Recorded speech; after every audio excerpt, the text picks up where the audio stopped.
a retired homicide detective. I've interviewed thousands of people, from serial killers to ministers. Welcome to the interview room.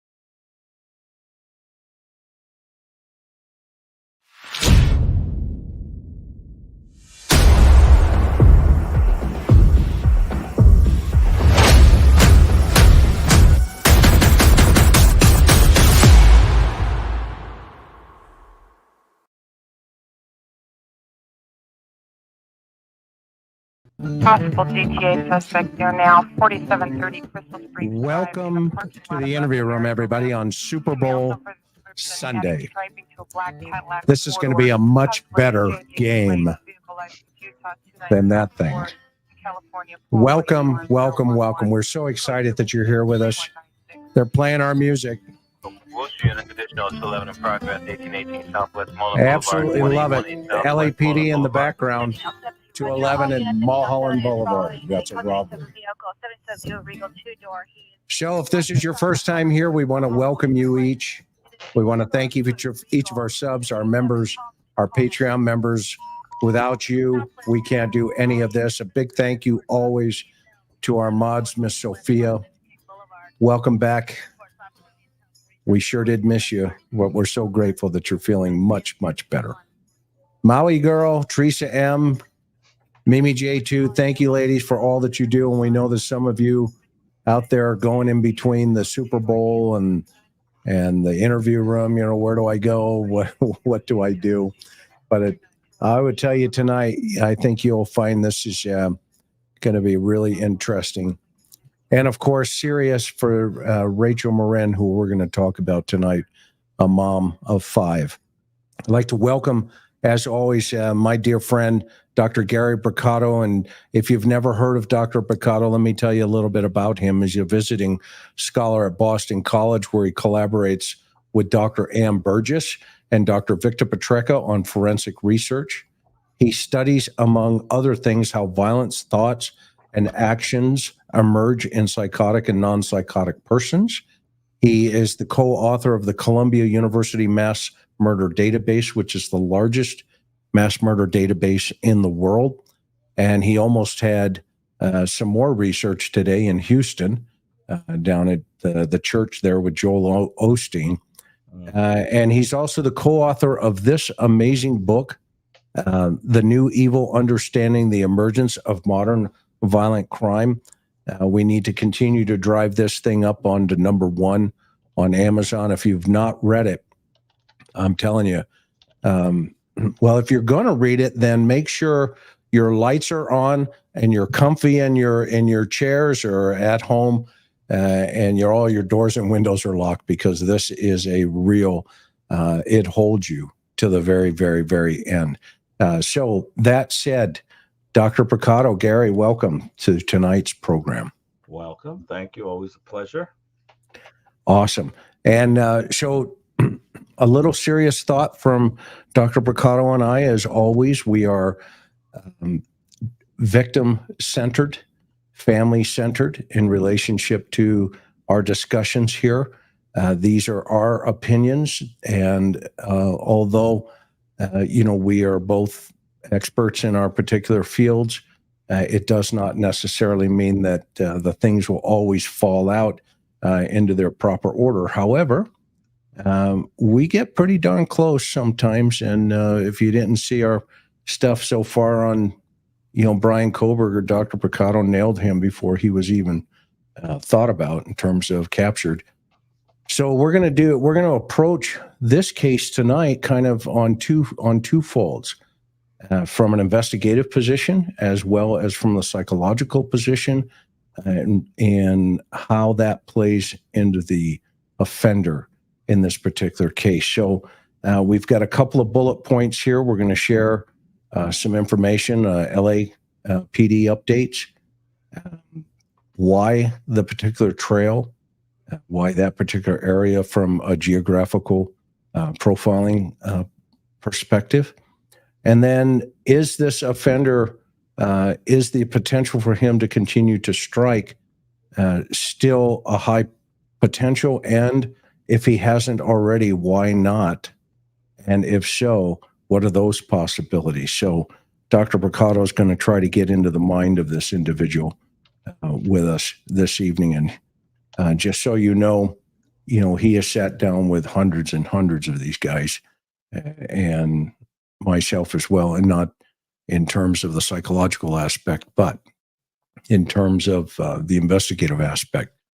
That said, so the first thing I want to bring to the surface here is I want to take everybody back this evening and talk about what happened in Los Angeles. We're going to do this sequentially. And again, Rachel is a mother of 37 years old, a mother of 5. She was killed on August 5th, 2023, while jogging along the Ma and Pa Heritage Trail in Bel Air, Maryland. And her body was discovered the next afternoon, the day after she went missing.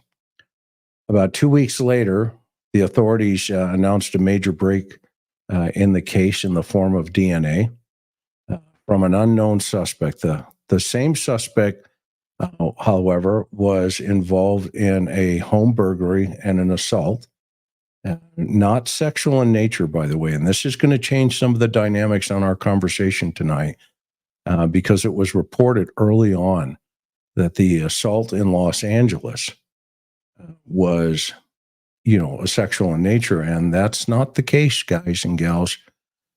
And we have confirmation of that. I'll show you. In fact, I can show it to you right now, so everybody's aware of it. What we're going to talk about tonight is the truth, and that's all we focus on. I want everybody to look at this particular comment here from Captain Muniz from LAPD. She said, Karen reached out and said, essentially, hey, we're covering the Rachel Morin from Maryland. We read that your case from March 26 is not sexual in nature, but rather a burglary and assault. Can you confirm that?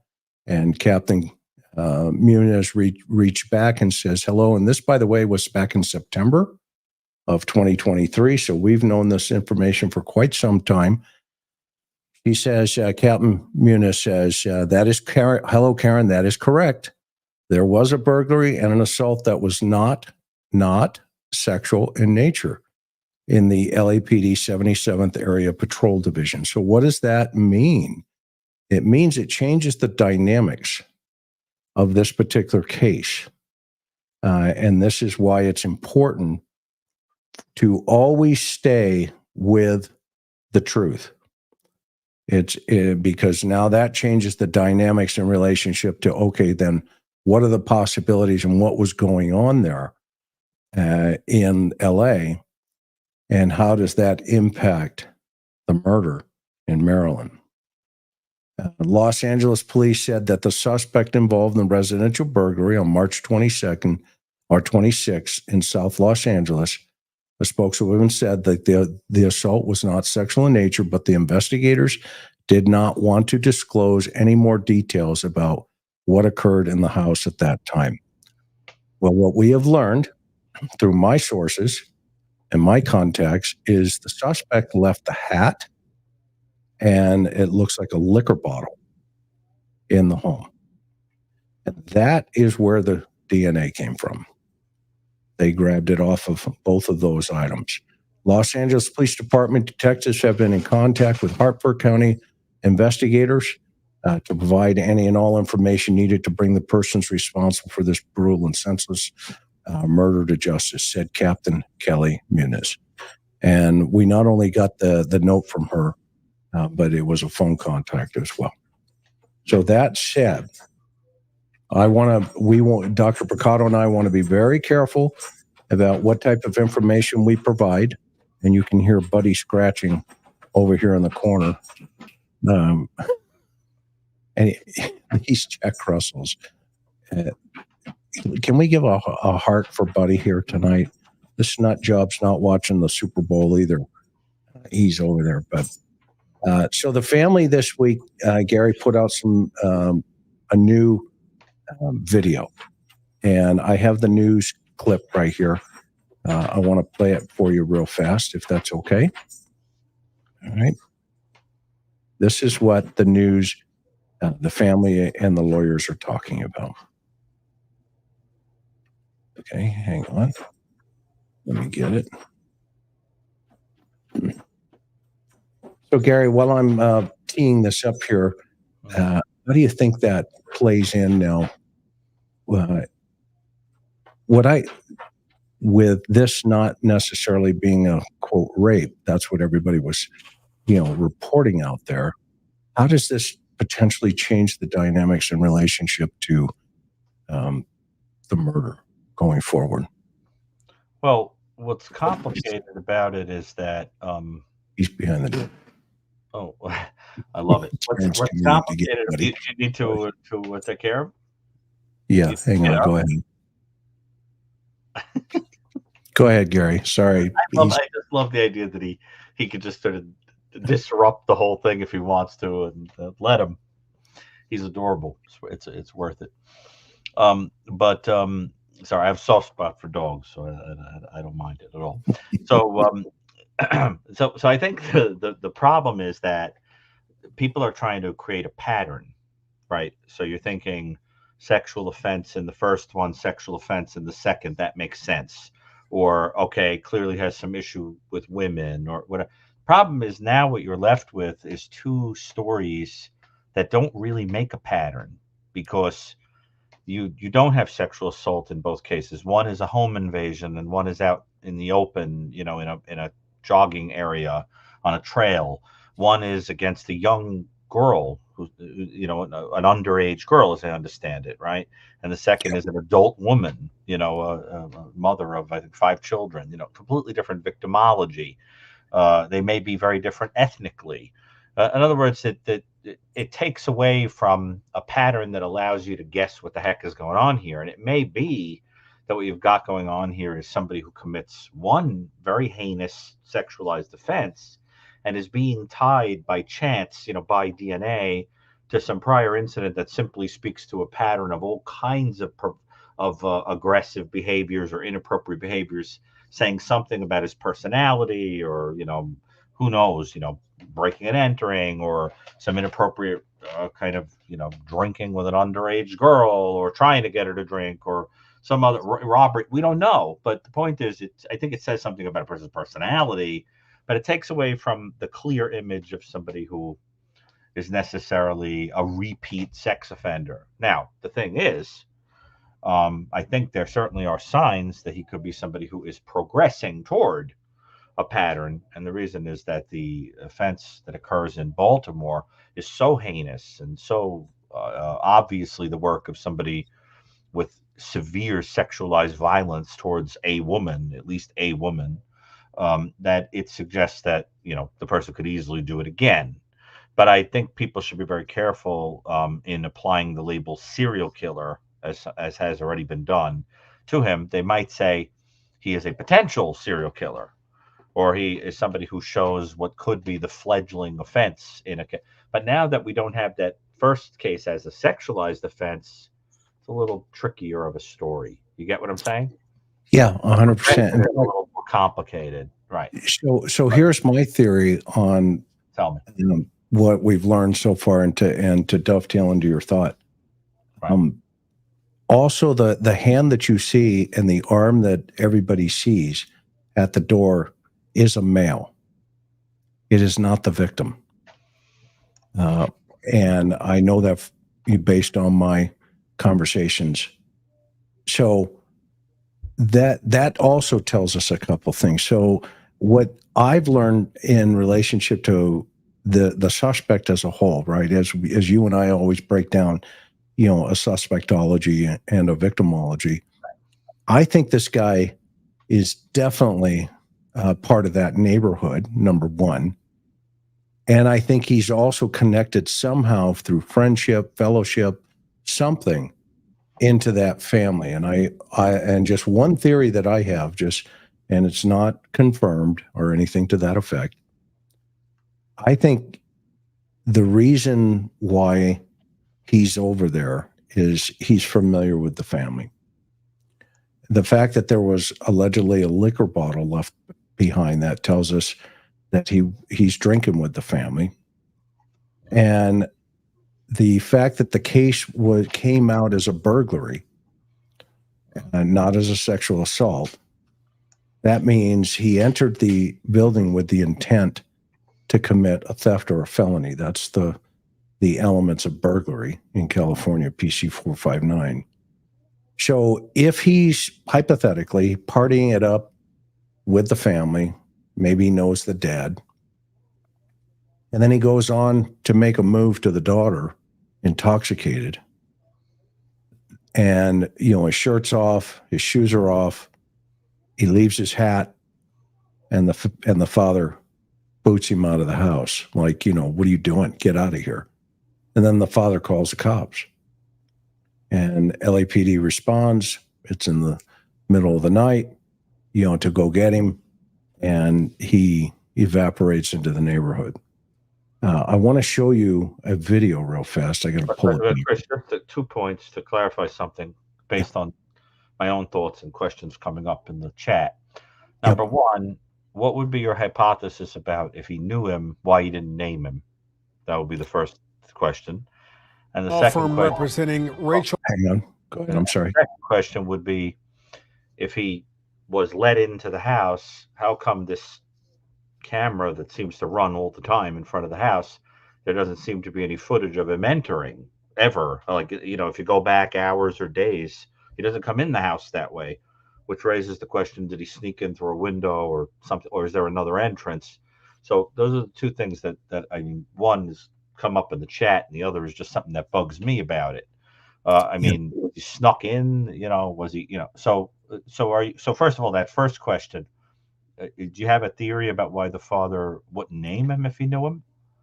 Well, I've worked so many of these types of situations in California, Southern California. Mm-hmm.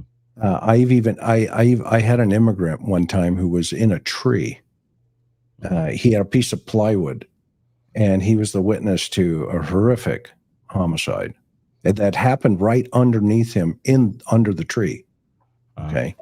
And so, or the El Torito, I use like the El Torito to answer your question, like the El Torito homicide, for an example, right, where we had two of the family members of two of the suspects actually in the restaurant when the police got there.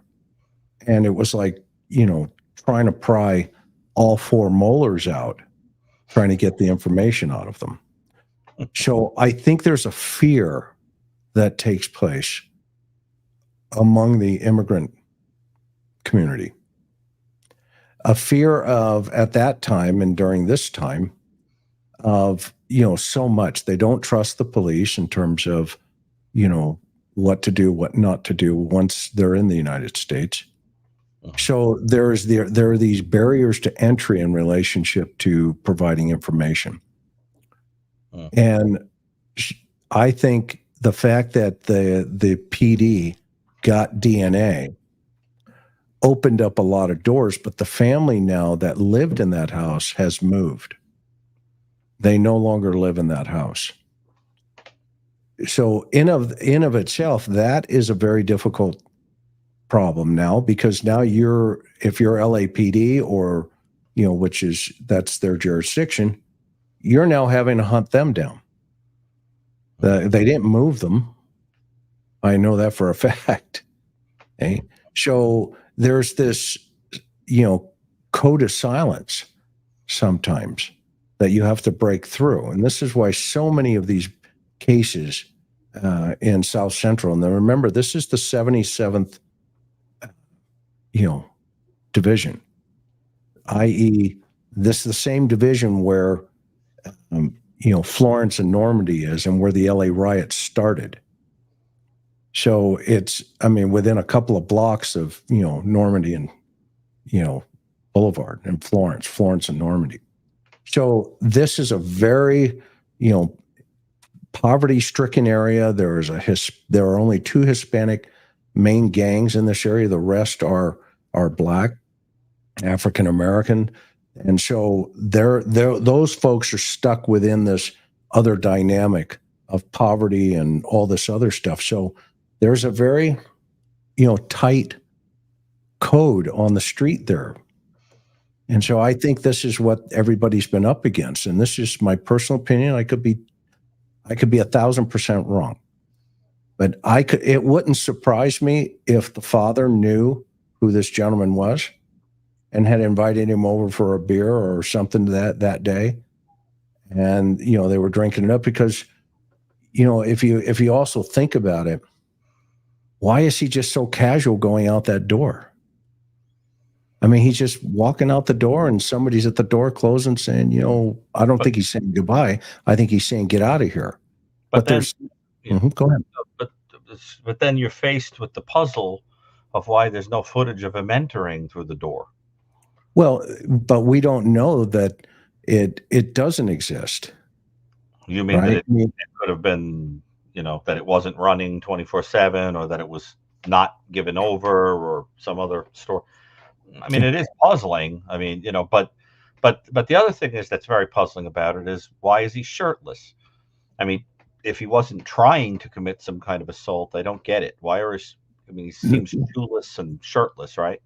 Well, I think he is trying to commit an assault, and I think they're drinking in there, and I do believe potentially that, remember, if he entered a room with the intent to commit a felony, okay, that means they can charge burglary. And this call came out as a burglary. So if he's in the house and the daughter's in another room and that door is closed, and he goes through that door with the intent to commit a theft or a felony, i.e. he's taking his shirt off, and his intent could have been, a sexual assault, which is a high probability, right, Gary? I mean, I think you and I would. That's what's bothering me about this whole thing. We know, I mean, look, as different as offenders can be, there's nothing new under the sun, really, right? I mean, that they tend to be pretty patterned in their behaviors and pathology, or whatever you want to call it, and in their fantasy lives. And the thing is, if looking at the Morin case, a person doesn't just suddenly abruptly explode into committing that kind of offense, because there was a rather organized element to it. I mean, broad daylight, the confidence of, you have to know the trail or have stalked it or live near there. Then you've got to pull the person over to a private place. She was bludgeoned, which may mean that he blitzed her or did something to get her to stop screaming. Where are her clothes? Which implies maybe taking some evidence. In other words, it's not a disorganized, chaotic guy or an intoxicated person or something like that. That's the kind of thing you learn either from trial and error or having fantasized about something right down to the last detail. And you don't just explode into that. There's usually a period of escalating. If that was the first murder, then the idea is that you would escalate from other things like slightly sexualized crimes, or looking at certain violent pornography, or peeping, or breaking into people's houses, or taking underwear, or whatever. So there has to be that period of escalation, which makes me think that if this wasn't called a sexualized crime, there probably were at least undertones, or an attempt that's being kind of minimized, or an attempt to protect the victim, or maybe the families are humiliated. Who knows? We can't make an accusation, but I just think there has to be something to the story that implies there was at least a whiff of that, because you don't go from this kind of offense to the other, without there being a heating up process. The other thing that gravely bothers me about this is that the lack of similarity between the home invasion incident and what happened on the trail suggests that it's entirely possible that there are other offenses he has committed all over the place that you can't tie to him, because without the DNA happening to be there on the bottle, how could we link him? It's entirely possible that he's normally more clever and wouldn't leave a bottle there, and so that works, right? Yeah. unless he was. Other rapes in another nation, for example, other assaults in Mexico or some other place, And incidentally, is it your sense that he's native born or from another? I think that there's a suspicion based on the particular neighborhood and the etc. that he might be someone of Mexican descent or He's Latino for sure. Okay. Yeah, in my opinion. I mean, Is the it haircut. a Mexican neighborhood? Am I correct? It's a Mexican neighborhood? Yeah. Okay. Yeah, but when we say it's Latino, I mean, it could be Guatemala, anywhere in South America, Mexico, Right. that neighborhood, you're going to just blend in, and you're just going to be part of the neighborhood. Now, one other possibility that I think maybe we should consider is maybe maybe he lured her, and maybe there's that piece of the puzzle too, where he gets into the house, and i.e. the father's there, and he goes, whoa, and what's interesting though to me, which I've always found problematic, is the fact that he is almost escorted out of the house. And then when I found out it was a male, that you see his arm, and everybody, even me, I thought at first, why is the victim taking him to the door and letting him out? Okay? But I found out that no, that's actually a male in the house escorting him out the door. Okay? And which, kind of changed some of the dynamics for me. It's like, okay, then what is the connection? I mean, if we take the victim continuum and we create this L, environment, situation, circumstance, low, medium, and high risk activity. Right. Everything is in the low risk activity. And so that means that tells us that this, that suspect knows something about that house. That house was selected for a particular reason.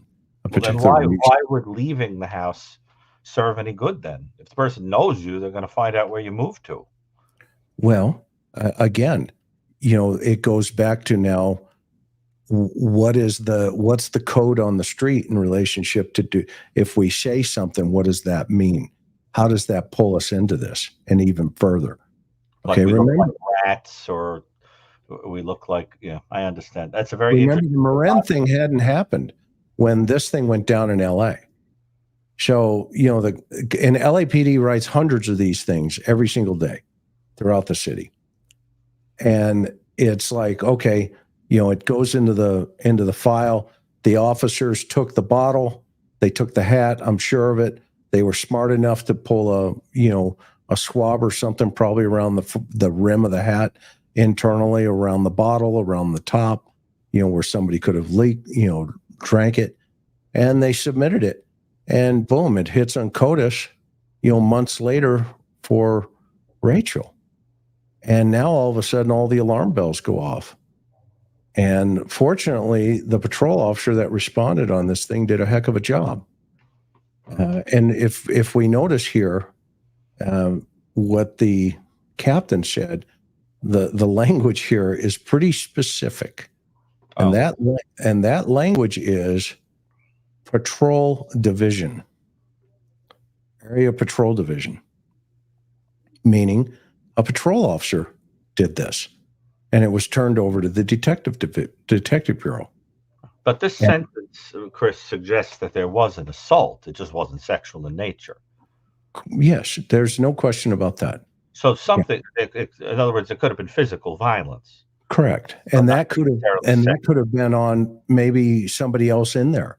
There could have been a fight. So even if there was physical violence, it's still odd to quietly, gently escort somebody to a front door. I mean, wouldn't you be like, throw the person out in their rear end and hostilely? I mean, it's a little odd to kind of go, well, that was a nice fight. Now let me just walk you, on your way out. You and I, Gary, have seen everything. I've seen everything. I mean, literally, where I've seen people. I mean, you can't make this stuff up. I mean, it's odd. The behavior is odd. I mean, I'm still struck by the idea that you don't see him go into the front door. But you're right. It's possible that the footage wasn't released, or the camera wasn't on all the time. But I think it is very intriguing to think about the idea that somebody comes into your house unexpectedly. Perhaps you do know them. Perhaps they think, they could sneak in, crash, whatever. Also very odd. Alcohol, having open alcohol there. I mean, I don't get that story. That suggests a little familiarity too, comfort, but maybe he stole the alcohol and they caught him. They walked in on him drinking it. Who knows? But it's interesting also, Chris, that I guess what you're implying is that there's something to being walked out like that feels kind of like the dog that didn't bark in the night, right? Like, in other words, it indicates familiarity, that there isn't a reaction of horror or shock or whatever, right? So that's an interesting point. The suspect knows the area. Just like I said at Koberger before they caught him. I said, this guy knows this neighborhood. And he knew the trail too. Yeah. And right. And that's why we're going to show Google Earth here in a second. And I think it's interesting. I'm interesting to hear your opinion on what's going on here. But this particular neighborhood in LA is very specific. And I've got a little slideshow here for a second. But let's bring everybody up to speed, Gary, on what the news media in Baltimore is reporting about the family and stuff. Yeah, let's. Family is asking Los Angeles area high schools to hand out flyers with her suspected killer's picture on it. Police say DNA from the scene of Morin's killing is linked to a crime in Los Angeles where a suspect is captured on security camera footage during an apparent break-in and assault in California. Local law enforcement insists the case hasn't gone cold, and the Morin family attorney says they aren't giving up.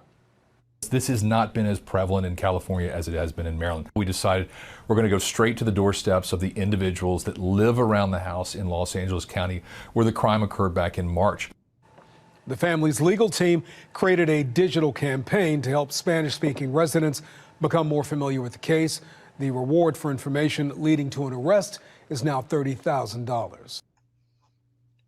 Okay, so they've turned the heat up a little in LA to put the flyers in the schools around the neighborhood. So I just want to remind everybody about a couple of things. First of all, the haircut is what they call an Edgar. It is very familiar within the Mexican community. They actually call it the Mexican Caesar. And there's a variation of these types of haircuts. Okay, but if we look at the suspect, and then we look at the haircut style, it's an Edgar. These haircuts are very familiar in Latin America, in Guatemala, in El Salvador, and Mexico. This is a very specific type of style of haircut, and it's called the tacuchi, okay? And it's a popular version. Okay. And these are the different styles of that particular haircut.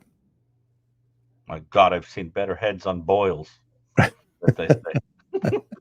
I was going to order you one here. Okay. So now, and by the way, this is me in the LA riots in that neighborhood in the 77th division right here. That's me on the right. This is my old partner, Rich Davis. And we were making friends and influencing people that evening. Okay. So, and it's important to understand the mindset of that neighborhood. I mean, more than anything, you go into Brooklyn, you go into the Bronx, you go in, Queens. Does each borough have a different mindset? Gary? Yes, absolutely. Yeah. And this is why this neighborhood is really important to understand, that mindset as well. So as we go here and we talk tonight about the house, and this is the house, I want to, just kind of the sheriff here, I think he's got some good ideas to, push some things out west, but I don't know if they're going to trust LAPD in relationship to that's mom talking about additional information for her sweet daughter.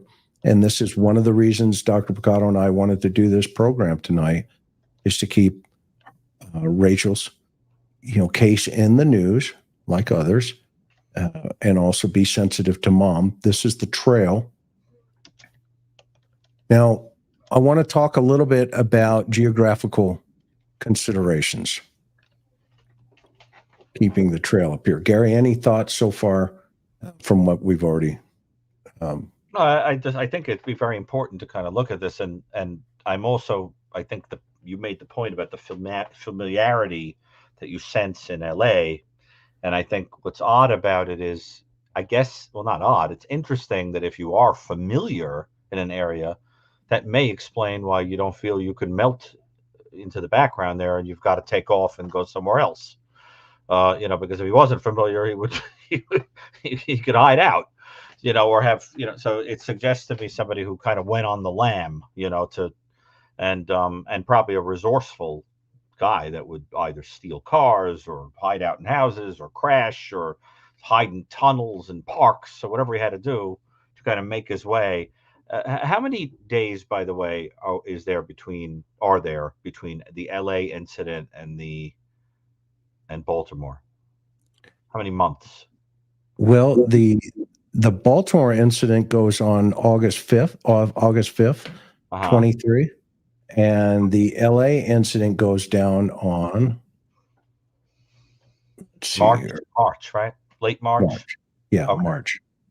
So the time between it doesn't really give us a clue if this guy, drove out there or hitchhiked his way a long way or whatever. He had some time to do that, and but you get the sense of a person who kind of flees the area, but the familiarity and the comfort and the boldness to do what he did here in daylight and the whole thing, that suggests someone who's previously been here. He didn't randomly pick some location out east.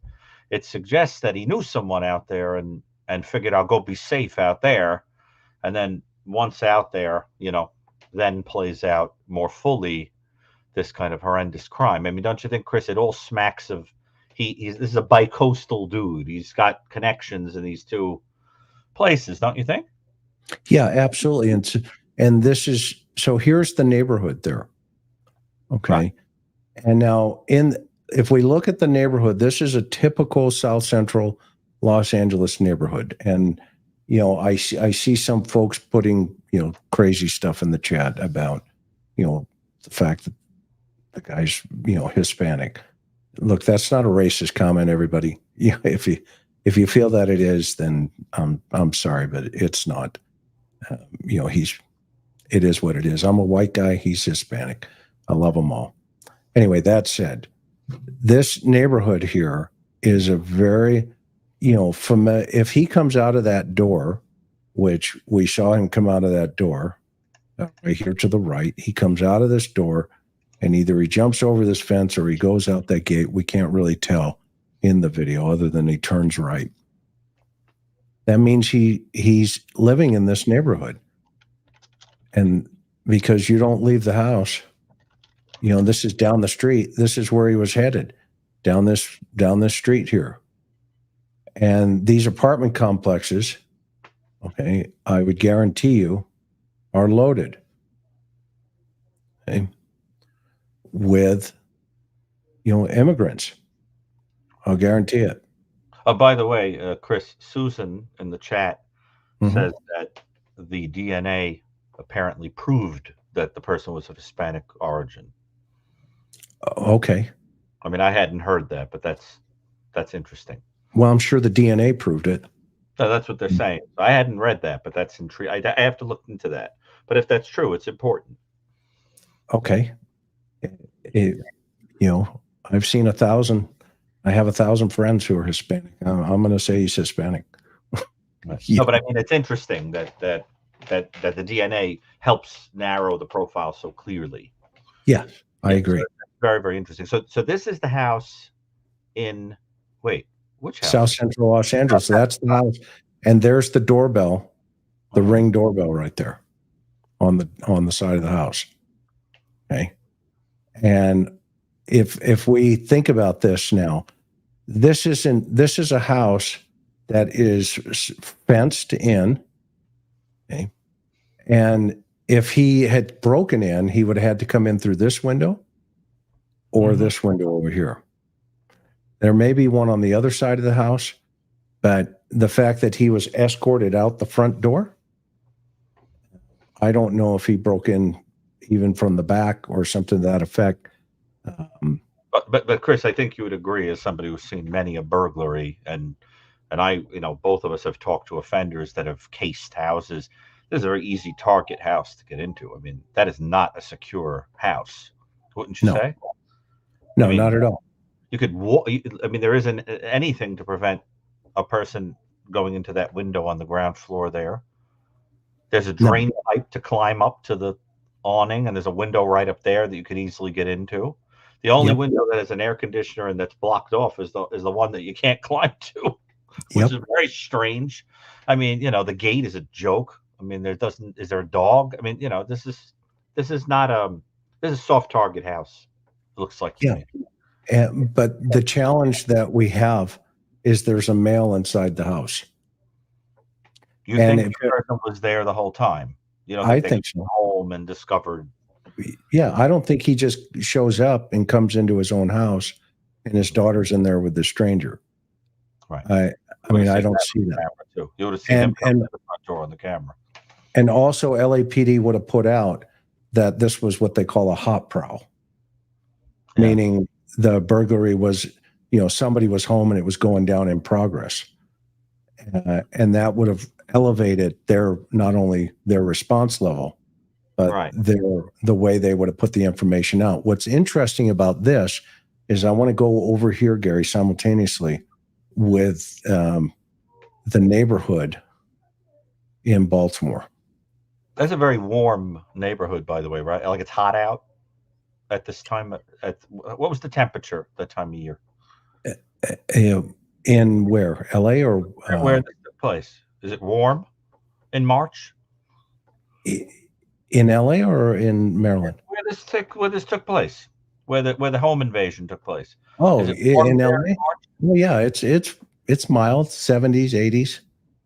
I mean, I saw a little hint of a palm tree growing. I mean, it's not exactly frigid, but I was starting to imagine, because of the shirt being off, where it implies something sexual, but maybe it's warm. Who knows? I'm just curious about the temperature.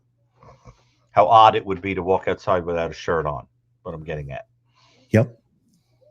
So if we have this is the neighborhood in Maryland. These are all apartment complexes. This is the parking lot here, where you see my mouse moving, where Rachel parked her car. Oh, now we're in Baltimore. We're in Baltimore. But what I want you to see is the geographic aspect in the neighborhoods. These are apartment complexes, the one in South Central, it's lined by apartment complexes similar to this. Now, these are a little bit, I haven't seen them personally. Maybe somebody in the chat knows this area and can give us a little insight into these apartment complexes. I'm going to go down on the street here and go to the trailhead. Whoops. A lot of people in the chat are commenting that it would have been pretty hot and that it wouldn't have been that weird to see somebody walking around shirtless in LA. That's interesting. I mean, I'm just curious because, it was very risky otherwise to walk out like that. It'd be pretty conspicuous, but he strolls right out, and I always wondered, is that disorganized? Well, it may actually be that he felt he would, stroll down the street. Nobody would think anything of it. That's what I was trying to figure out.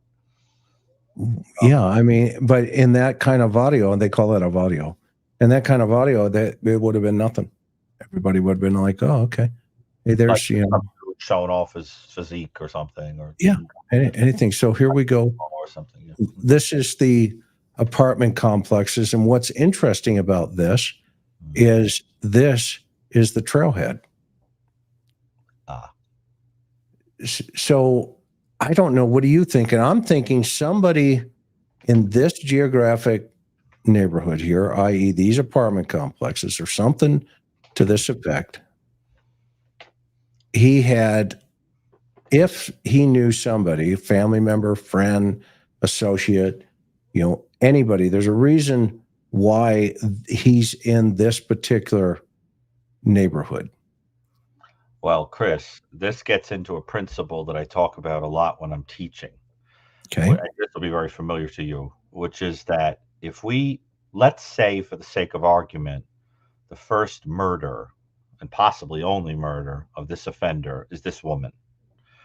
We know from a lot of these offenders that often the first person you kill is someone within the environs in which you live and work, because that's the first person you're beginning to kind of obsess over, fixate. It's only after that once you've locked in on your methods and what you like, that you start expanding beyond, your comfort zone and, going into other places to find people that more match your fantasy and all that.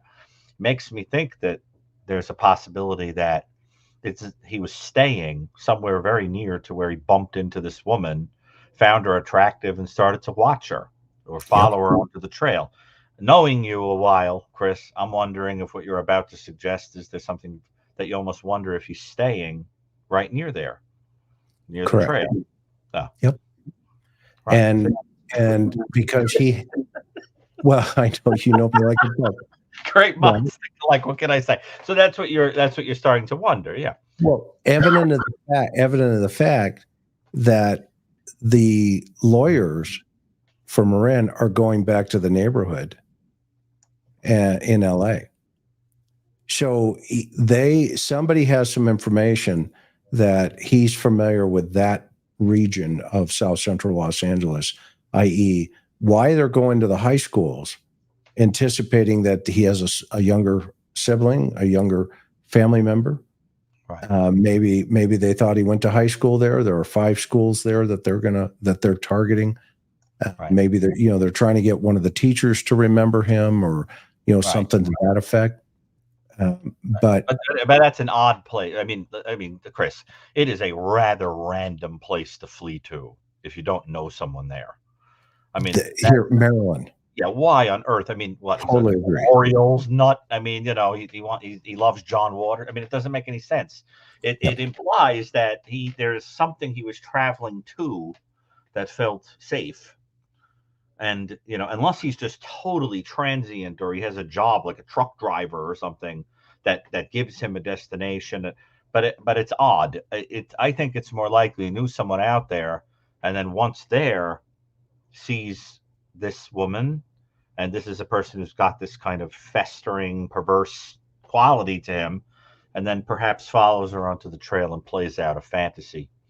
And something like that, or watches her a couple of days because she's going in and out of the house, that kind of thing.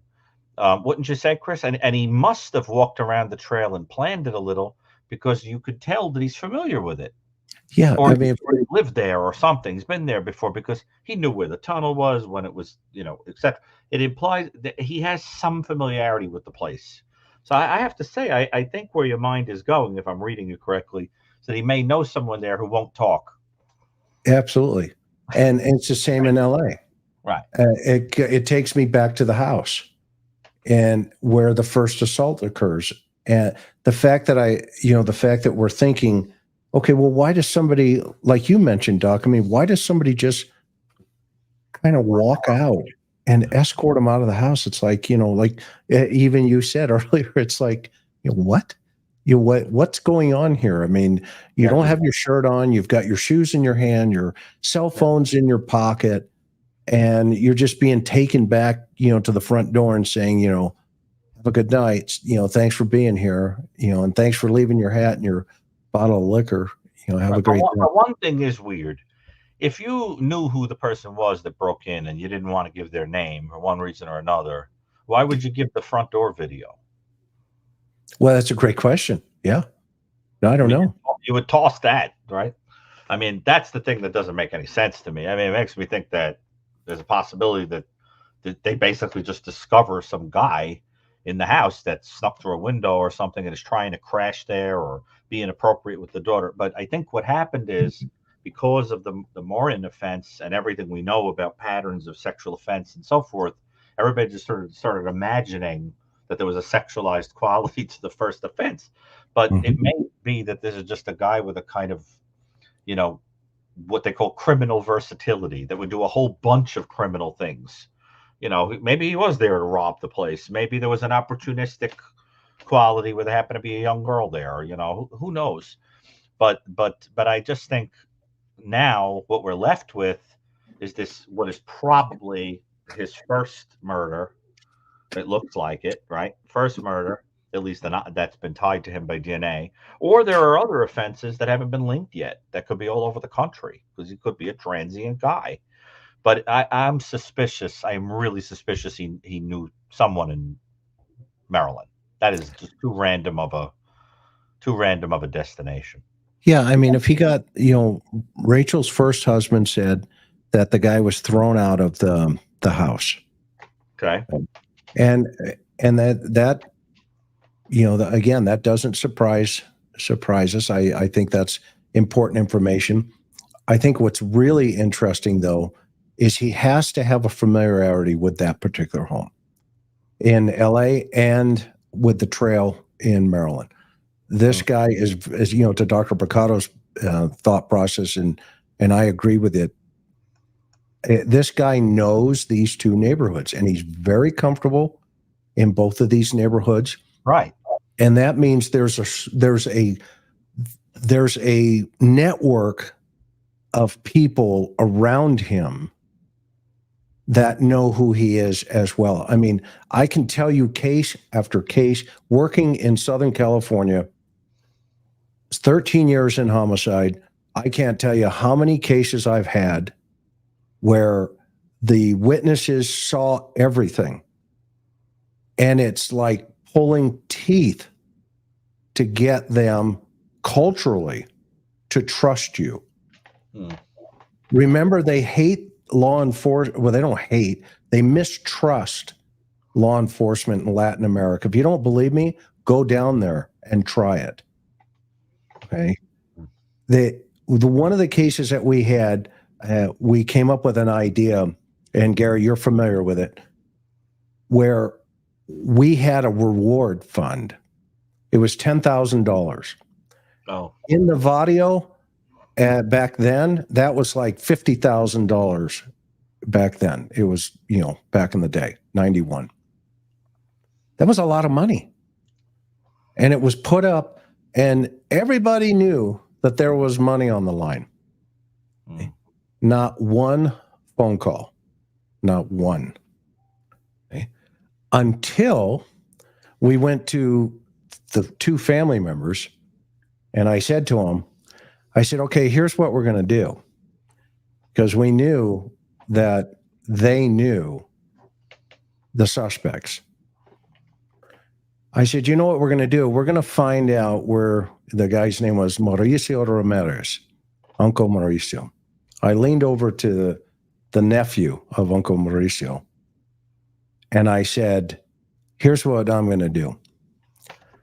I'm going to tell the federales in the Vadio where you grew up that there's $10,000 up for grabs. It was almost as if, you know, this fear came over him. And he said, no, no, no, no, no, no. They will put my whole family in jail. I mean, they will. You know, we used to get suspects go over to TJ all the time. And we'd go down to Tijuana to interview them, and the federales would bring them out. And they'd sit there and they say, okay, here's, you know, so-and-so, such and such. He wants to talk to you. And we're like, whoa, okay. We talked to him for a little bit, and they would all of a sudden pick him up and move him, and then come back with him from another room. And he says, he wants to talk to you a little bit more. We're like, you know what? We can't do this. We got to go. And you walk across the border and you get back into the United States, and you realize you have the Constitution at that day. Okay? But down there in you know, that area, no rules. No rules. And I think if Morin's family has the opportunity, they need to start putting those flyers into the Latin communities and across the border. We had those of you who remember Josephine Wenzel just caught her daughter's killer in El Salvador by putting a flyer in a book. I mean, she wrote a book and then put it down in all of the gyms in Colombia, El Salvador, etc. You can look at her. She was on our show here. You can look at her daughter's story. It's a horrendous story, and he's in custody now in San Diego. But he was hiding out in Latin America, and lo and behold, they dined him off and they got him. Those of you who have been with us, from day one, know exactly who we're talking about. So I would think they need to get this information, not necessarily in the schools. I think that's important, but I think it's more important to get the information into the Latin communities down in either Mexico and or Guatemala, El Salvador, Belize, all of those areas down in Central America. That's where you want to start flying that information. You want to get it down there. And with the internet today, you can do that. And it's not too difficult, because somebody here in this neighborhood in Baltimore, and I'm going to pull out here on the screen, somewhere in this area, either A, he had a familiarity to this neighborhood, a bar, an associate, a friend, or something to that effect. Would you agree, Dr. Brucato? Yes, because we know from prior offenders that the way this was carried out, the boldness, the broad daylight, etc., that's an important piece of information, because if it were accompanied by certain signs like, leaving the body out in the open, not taking attempts to conceal what you did or whatever, that would be suggestive of a person who was totally disorganized, intoxicated, psychotic, using drugs, whatever. But there are signs in this offense of taking steps to conceal, to pull the person into a tunnel, etc., that are suggestive of an organized offender who probably blitzed the victim and the whole thing. And if that's true, then you can deduce from doing it out in the daylight and on the trails that there's a familiarity that gave a confidence, a cockiness to the person, because that is a very bold attack. I mean, she would have been screaming on the top of her lungs in broad daylight. You know what I'm saying? I mean, I wonder, and then he just sort of picks up an ambient rock or something, probably, and or some object and clubs her, so you have to imagine that, or he comes up behind her and does it to blitz her. But Chris, I have to tell you, I'm very interested in watching, tell you something about my psyche, but I'm very interested in watching video footage of predatory animals, large cats and Komodo dragons and snakes and things like that. And it teaches me a very, very great deal about what a lot of these guys probably do, the way that they crouch and hide and don't make noise and blend and everything else. And when you watch that stuff, you really start to understand that there's really no personal feeling probably for some of these people, as much as it's just a fix. Like, as far as they're concerned, that person who's jogging along is basically like what a snack is to a wild cat, just a kind of a parcel or a package in which there's nothing, and in fact, some of these serial offenders say that. David Parker Ray used to call a woman a package, right? He said it was no different than a cigarette package that you throw away when you're done with cigarettes. I think there is that horrible quality to this. And then there are the types that savor, because there's a fantasy being played out of slow torture and whatever. You really get the sense here that this was a person who had a violent desire and was just predatory, that just sort of waited like a serpent for somebody to come along that he thought was attractive or whatever, and then just sort of attacks, blitz, whatever, the same way like you see with some of these predatory animals, where it's just knock the person out, do your thing, and go. And that suggests to me a person who doesn't have a very rich inner fantasy life, hasn't imagined in vivid detail what he would do to a woman, that whole thing. It's just a kind of a disturbing animal hunger that's played out by this offender, and that can be very opportunistic. It's the fantasy type that has to pick a very specific looking person and follow them all around, for a long time. And this, I think, is somebody who just said, "I'm going to pick a perch where I can wait for someone." Someone comes along and opportunistically you just do your thing. And but I think he would have probably seen her and followed her, or waited there or something. I think he knew the area and felt that he could blend in there. Well, and I want to You know what I'm saying? your It's very thought. different than a person who stalks a victim for 2 weeks, that because it has to be that victim to fulfill a fantasy. Yeah, and I want to ask you about Right. the psychological aspect of, let's go back to LA for a moment. Yeah. If he's thrown out of that house by the male, okay, and all of a sudden now he goes to 3,000 miles away, and is now his attack method, right? His method of attack, it's he didn't get what he wanted on the first one in LA. And so the second one, maybe, and maybe there's more in between this, but I don't know. But the fact that he brutalized her with a rock, so he chose an instrument, a weapon that was at there nearby. It's a stream going into that tunnel. Okay, the weapon's there, and his whole thought process is this blitzkrieg that you're talking about. Probably. Yeah, help me understand how this builds as a possible rejection first rejection, LA. Second, what Right. happens? What happens to them inside? You're suggesting that the first incident could have been a kind of what we call a kind of it's like the straw gets lit by the match. It's a kind of an event, a precipitating event that can bring about violence. Well, I guess if you look at it like a sequence, the idea might be that there's a kind of a near hit in a first attack, and then the feeling of rejection can kind of send them out. We know from some offenders, particularly organized offenders that are motivated by a wound to the ego, that they can do things like that. For example, we had Kathy Kleiner, I think is the name, Kathy, on the show, who was a victim of Ted Bundy, who had written A Light in the Dark, that book. And she talked about how she physically was not the type that Bundy generally went for. So there's this sort of myth of Bundy only killing women who looked a certain way.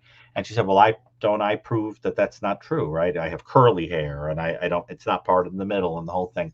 But then elsewhere in the show, the point was made that there's a theory that it's known that he had actually been at a dance earlier that night and tried to repeatedly hit on a woman who was rejecting him. And she was the type that he tended to want. But when he couldn't get with her, he then goes on a frenzy and breaks into the Chi Omega house and just starts taking it out on all of womankind because of how furious he is about the rejection. So we do see that kind of a thing where you can have that kind of precipitating event that can spark you, and then you go out and you take it out.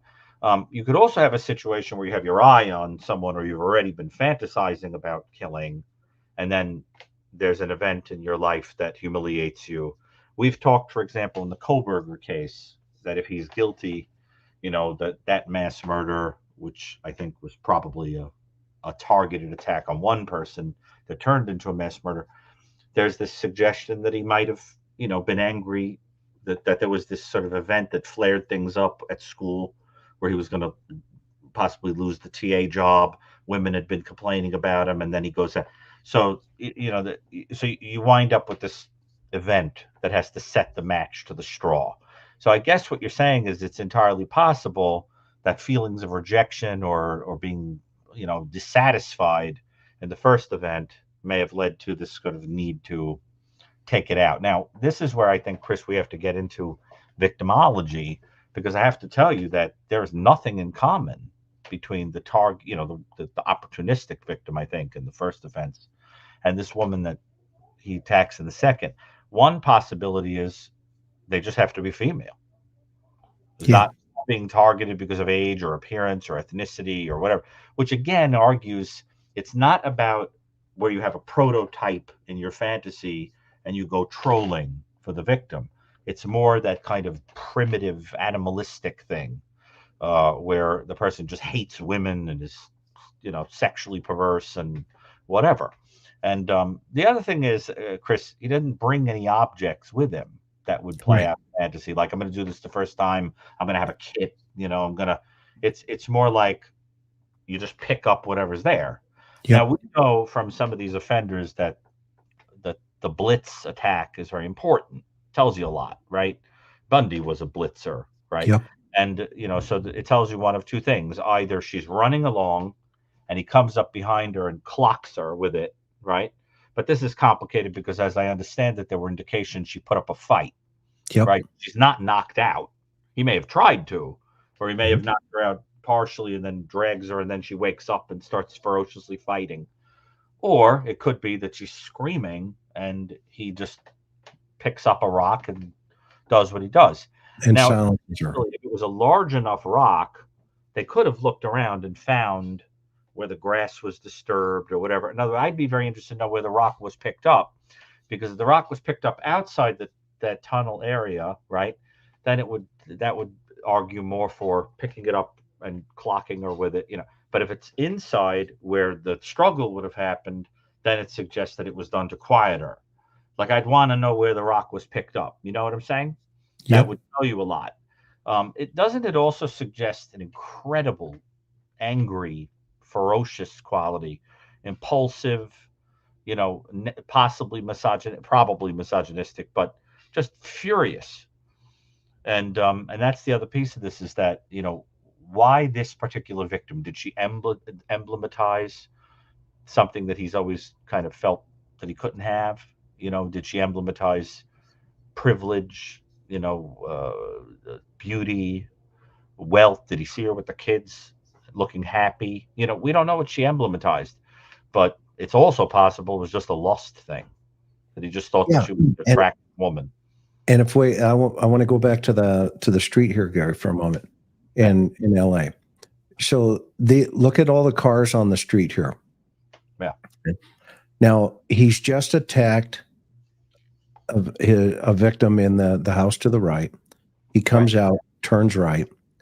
This guy's very comfortable.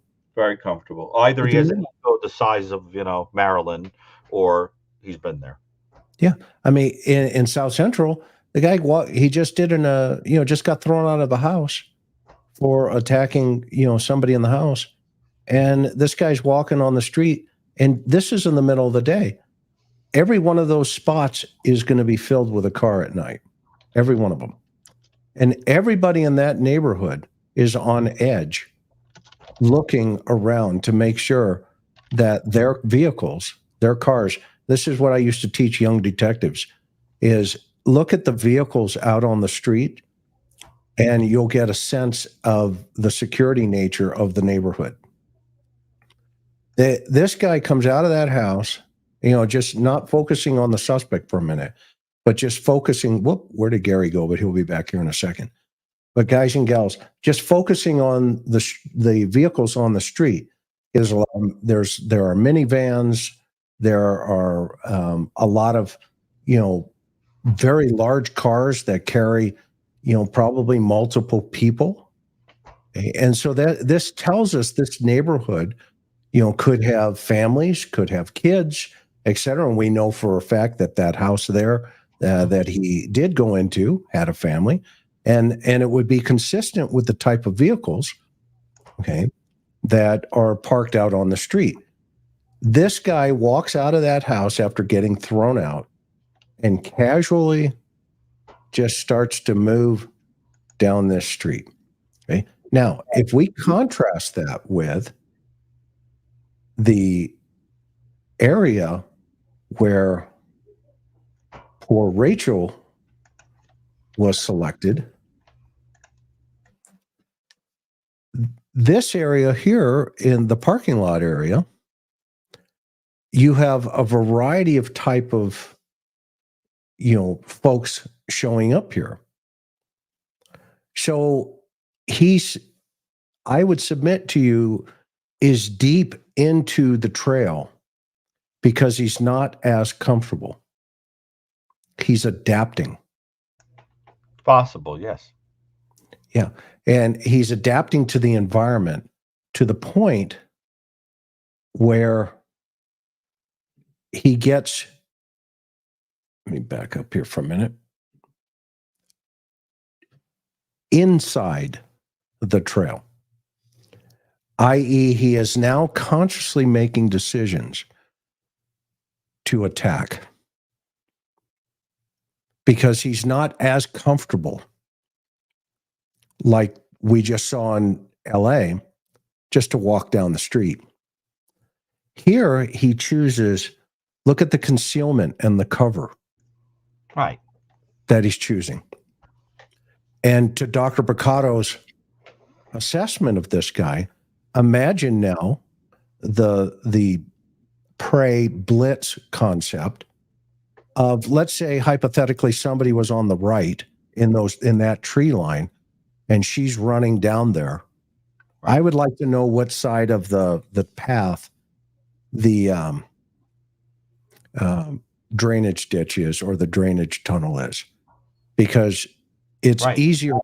Go ahead. It's easier for a suspect to go right to left and kind of do a tackle, smash and grab into the woods on the opposite side, i.e. the area that he's probably, would you think he had a plan on geographically selecting where he potentially would do this?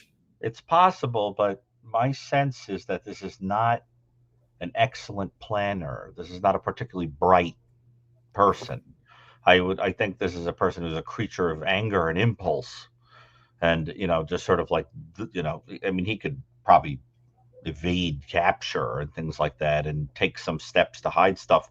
But Chris, he wasn't particularly good at it. I mean, he left behind the liquor, the wine, the beer or whatever it was, and the hat. And incidentally, unless he went in there shirtless, why is the shirt not something that has DNA on it? There's no shirt there. That's partly why I wanted to know if it was hot out.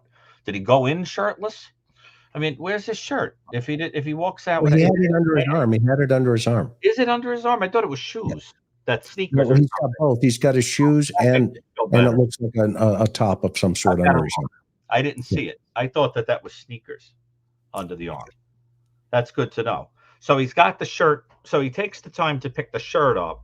So at least he knows I'm going to be out there. I'm going to have to put my shirt back on. But he leaves the bottle and then it raises the question: you think he was intoxicated? He could have had alcohol on board because he left his hat too. A little stupid. I mean, this is not a brilliant. I want to know what kind of hat it is. Is it a baseball cap? Is it a cowboy hat? What is it? If it's a cowboy hat, then that's telling you, that he could be from Sinaloa, it could be from Guatemala. They're saying it was over his shoulder, Chris. Okay, there you go. Shirt's over his shoulder. I don't remember that. I can picture things pretty well somehow. But now that they're saying it, I think I can imagine that it was slung over the back like that. There it is. Where is it? Oh, I see. Yeah, perfect. Okay. So that tells us a little something about him, that he at least thought to do that. If he was totally disorganized, he would have walked out without taking that, so I wanted to understand that. Now on this trail, you're proposing that he's clever enough that, like a chessboard or something, he's sort of plotting out that if somebody comes this way, I could pull them that way. Mm-hmm. Interesting. Yeah. Somebody or he's coming at them. Yeah. He's coming at her, right. And does the tackle and takes her into the brush. I mean, he gets her off of that trail quickly. Right. But wouldn't there be evidence of broken, reeds and leaves? Yeah, I think there's evidence that he brutalized her, killed her, and then drug her down into the ravine area where she was ultimately discovered. Let me make sure I understand this. Are you saying that the crime scene suggests, because I haven't read a police write-up of the actual, are you suggesting that he assaults her while she's alive before bringing her into the tunnel area, and that's only to conceal the body? Or does the assault occur in the tunnel area for privacy? I don't have that information. I just know the brutality of the assault based on some of the information that was provided Right.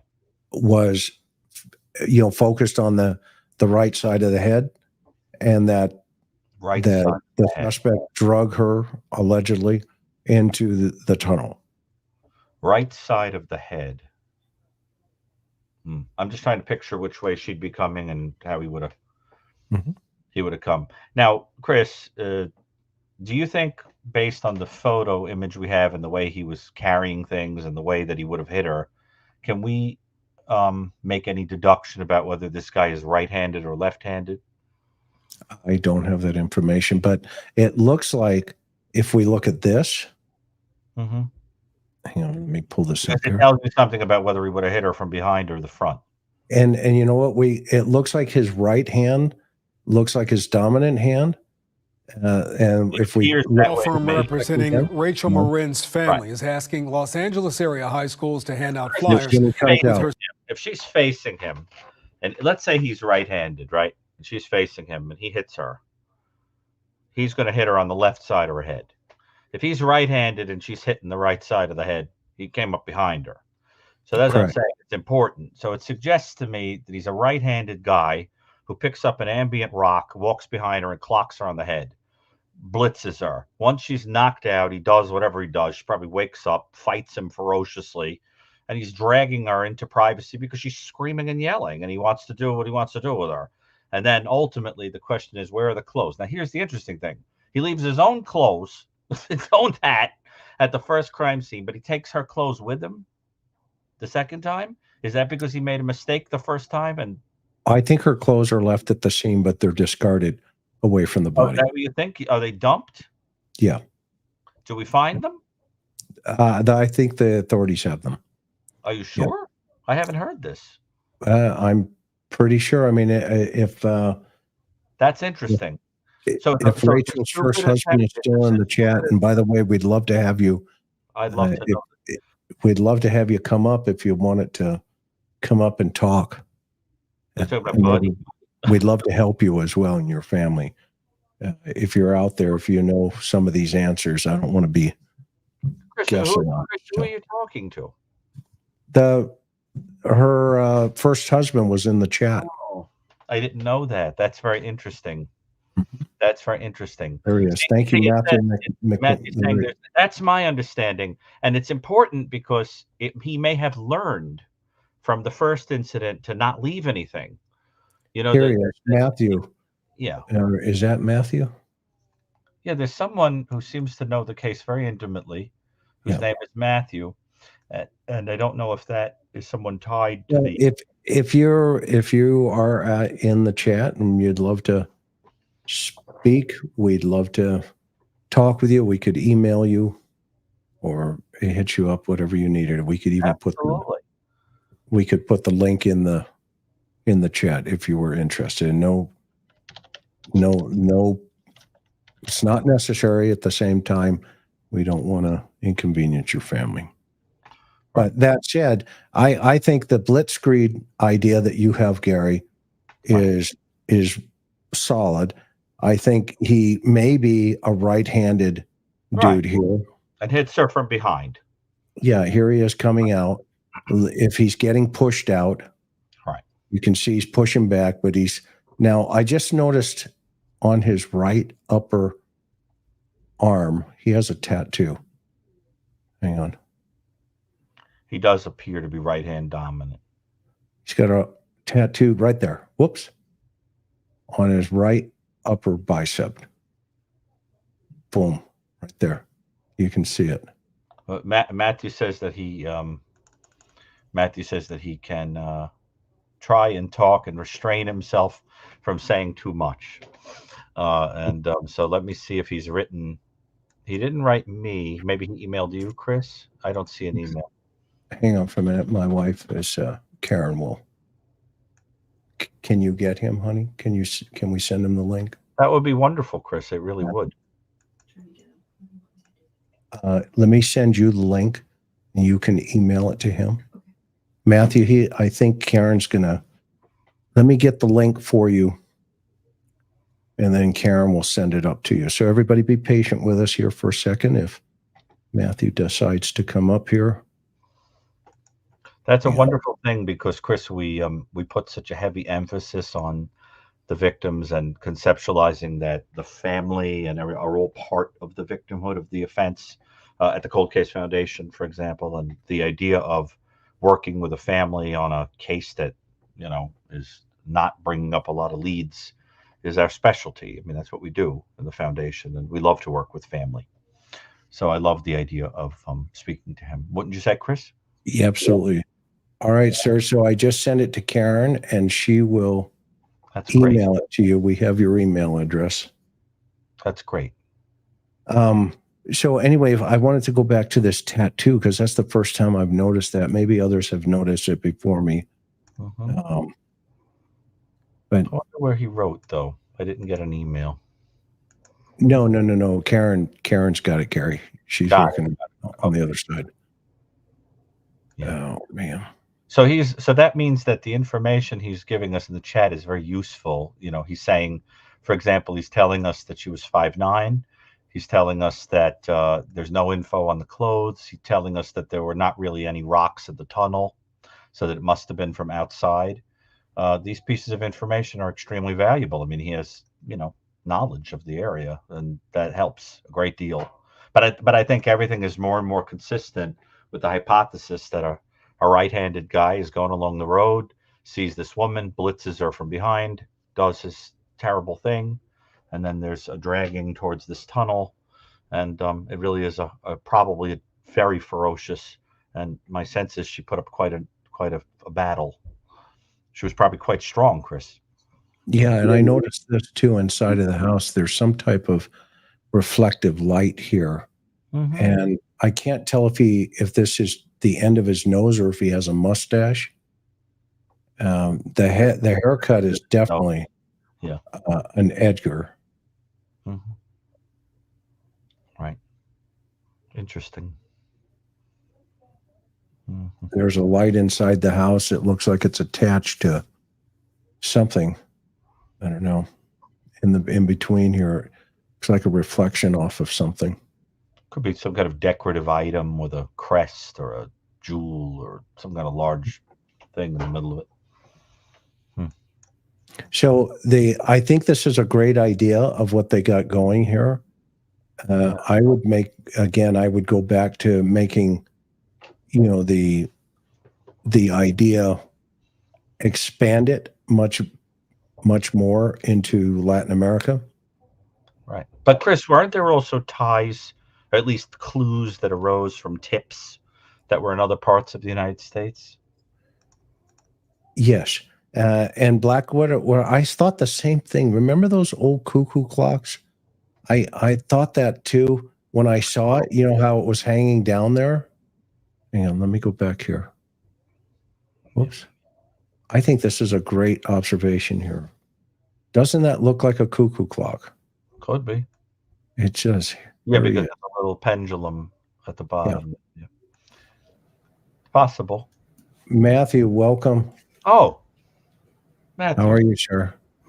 I'm doing well. Thank you for having me. Can you hear me okay? Well, yes, we can hear you. And thank you so much for you keeping us on the straight and narrow here. First of all, obviously, your family is of the utmost importance to us.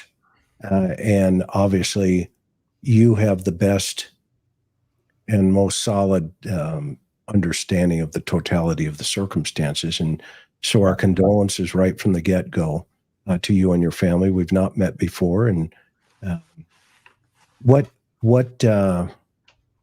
what's on your mind when we're going through this? And what have you guys been doing? And how can we have a great conversation here and maybe add some ideas into relationship to what your family's going through.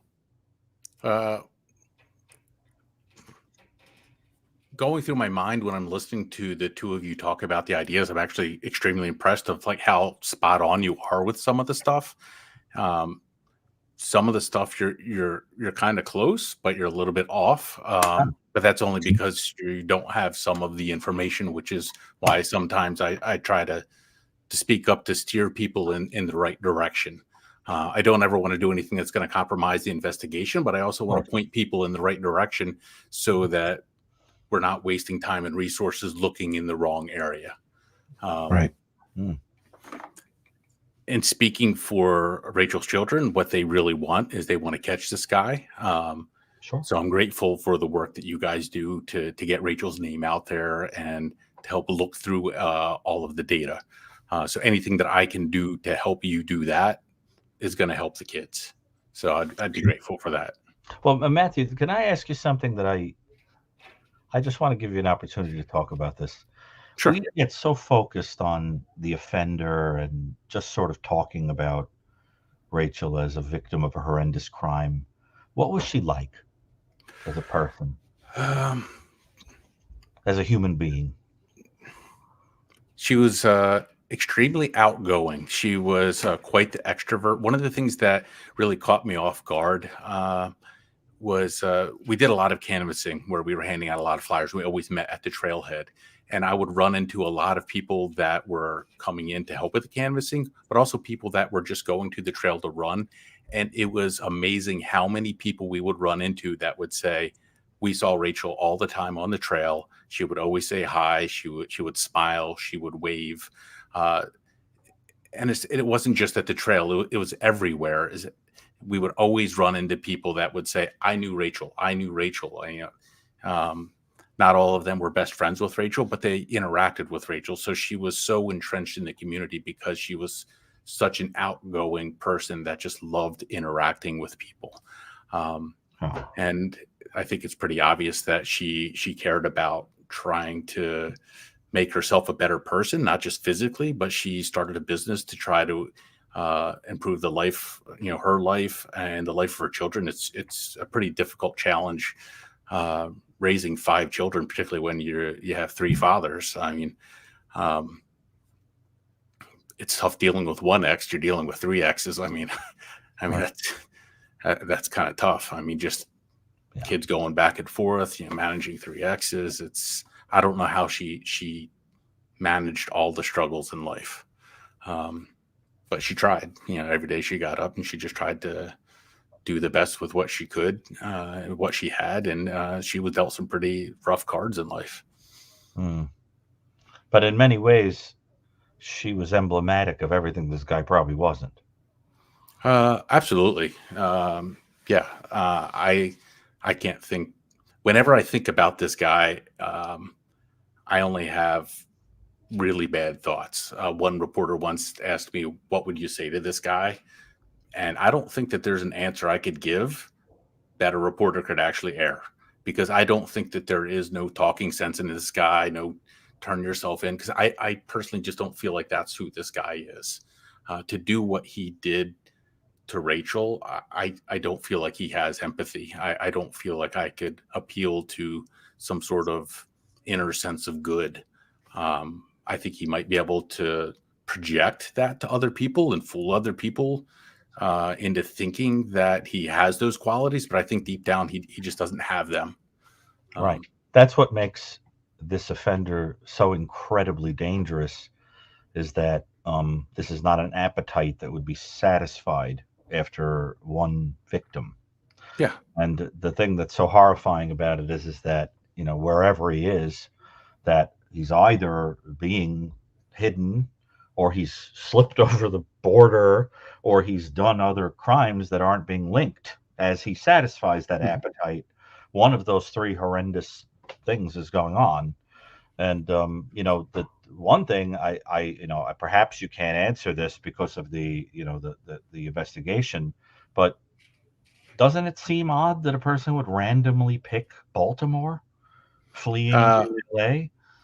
I completely agree with what you're saying. I do think that he very likely had a link to Bel Air before he came to Bel Air. I don't think that he came to Bel Air and then set up roots.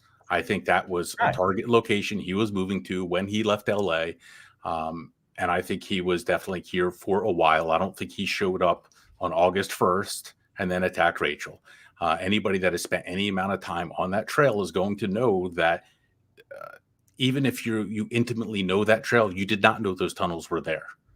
I didn't know those tunnels were there. I've lived in Hartford County, this county, almost my entire life. I mean, me and Rachel used to take our daughter when she was a toddler and an infant on that trail. I had no idea those tunnels were there, and I hear that from a lot of locals. So not only that, but the place in the path where she was attacked, there's a V where you can look in one direction of the path and then the other, and you could see, okay, nobody's coming that way, nobody's coming this way, attack, and then off to the tunnel. So you had to know that path and that tunnel, and I think selected that location. And you don't do that just your first walk down the path. No, it's the behavior of a predatory creature that has set up a lair for the purpose of doing something or pulling something into its lair to do whatever it intends to do. And that's what's so disturbing about this, is that in offenders who serially do this, it doesn't look like a first time. It looks like an experienced, confident, kind of stealthy guy. I mean, wouldn't you say, Chris? It doesn't show a lot of the signs of a first timer. But at the same time, I mean, I guess it could also be interpreted that it was just a sort of stupid impulsiveness where they didn't realize how bold it was. So it's hard to tell. But all I know is that these are the behaviors of a person that would not stop. Well, my gut's telling me that he had, processed this area very carefully. Fantasized. Yeah, in his fantasy, and I think that it wasn't necessarily just for Rachel. It could have been any female running up that path. Right. That's what I meant about the Yes. sitting like an animal in the tree and waiting. Yeah, for exactly. Yeah. Right. And now that Matthew has given us, some insight into that V, I mean, that dynamic in of itself. How far are the tunnels from that particular contact point? That's what would be called, that's in, if you were to do a profile, I'm sure you've talked to some of the BAU guys, that contact site is critical to understand. Where do they first make contact? How far are those tunnels from that path? Can I call you Matt? Most people call me Matt. I'm going to estimate maybe 50 feet. If Tia or LFT that are in chat, if they want to chime in to let me know if they feel like 50 feet is accurate or not. But that's my ballpark, is about 50 feet. But there's a fair amount of trees and brush that obscure the attack location and the tunnels. But there is a path that you could walk from that location back to the stream and then follow the stream to the tunnels. And when you're at the left tunnel where she was found, you cannot see that left tunnel from the path in summer from any angle. You can see the right tunnel if you're looking just from the right spot in the path. Okay, so that tells. And she was found in the left tunnel where you could not see. Okay, so that tells us, the attack probably takes, he gets her right off of the path, gets her right into a controlled environment that he's comfortable with. Organized guy, Chris. Organized. He's thinking through this. He's utilizing, probably some type of item to strike her quickly and rapidly, and then he gets her back into the tunnel. And I think that's probably where the major of most of the assault took place, into the tunnel. And Matthew mentioned in the chat that the rock. Am I off base there? Inside the tunnel. Right. I've been in the tunnel many times. I've never seen a large rock inside the tunnel. So there's a lot of large rocks outside the tunnel along the stream bed. Yeah. I have not been told any of the details about the I've had specifics of cases the where attack. women have been struck by large rocks, Right. and it's brutal. And Yes. and it's usually to get it over quickly, and then they to Dr. Brucato's points, then their fantasies start to play out, on a different crazy level that none of us Yeah. would understand on this particular. Right. I agree. I will say something, but I'm going to be sensitive about how I say it, obviously, because the idea here is not to say anything haunting, but there is a very big difference between an offender whose perverse fantasies require interaction with the victim, seeing pain, hearing what they say, etc., and the more Ted Bundy type of offender who really wouldn't even care if the victim didn't move. It was just about complete Right. control over a body, like a marionette that you just. In Like fact, Catherine, Right. Gary. Yes. And so what's interesting about this is that this suggests a person who had absolutely no interest at all in the human interaction. It was just about a living being to satisfy some animal appetite, and the killing is not even necessarily part of the fantasy, but just to get rid of a witness or a person that you, so that it sounds like it was just a ferocious sexualized thing, and then it was like done with this and that's what's so horrifying about this, is just, and why I wanted you to talk a little bit about Rachel as a person, because the part of the way that you combat this terrible darkness is to bring her back as a human, as a person into the world, because it was just an act of total dehumanization. Mhm. I mean, wouldn't you say, Chris, that's the thing, it didn't matter what she said, or if she Yeah, had said, no, "Oh, I have children," I mean, he would have been not even paying attention to one word of it. he's an animal. He's an animal. Well, it's a I don't think Perpetrator. he would have given her the chance. I agree with No. your assessment of what you're Yeah. saying. That sounds spot on to me. no interest in whatsoever. I mean, who knows if he was even understanding some of what she was saying. But that's the part that makes the concealment that we suggest is going on here of this individual so horrifying. Because I mean, what would provoke such loyalty, and what is that about? Why would you help?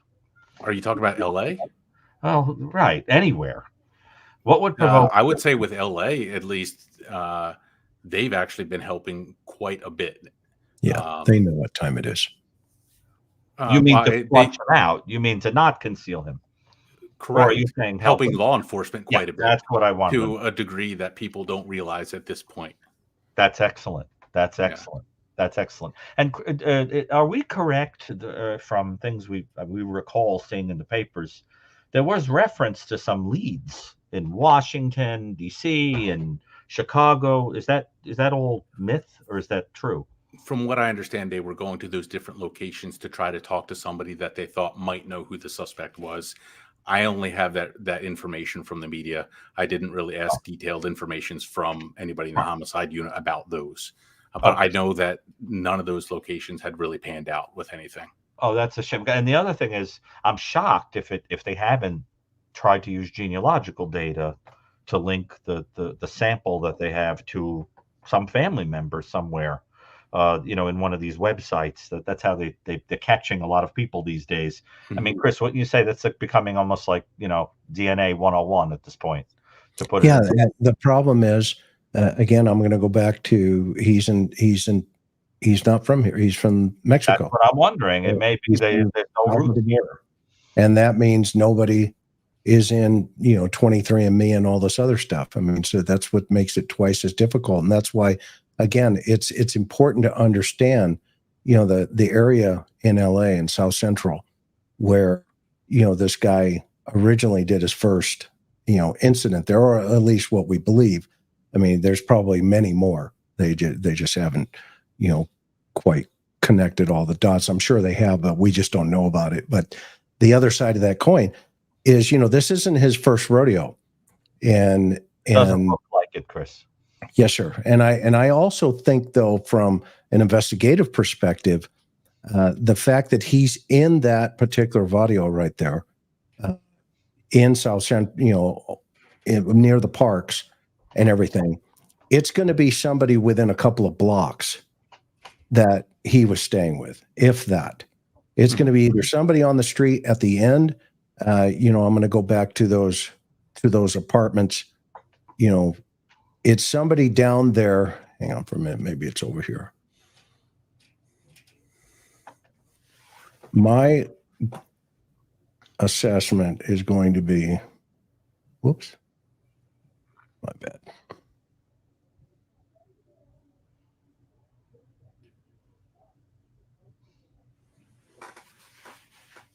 Dang it. Sorry, Matt. You should see me drive.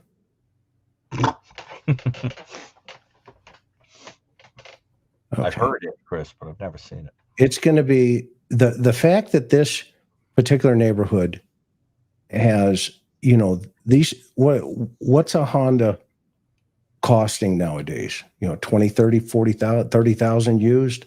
Okay. So if we look at all the cars here, this gives us a little, you know, demographic understanding of who's living in these houses. Okay. And then if we think about that a little bit further, we look at these minivans, and that tells us a lot about, you know, families. And then that tells us a little bit about this particular house, the target house that he chose. Okay. But at the end of this, the target house is up here to the left. At the end of this street near the park are these complexes like this. Okay.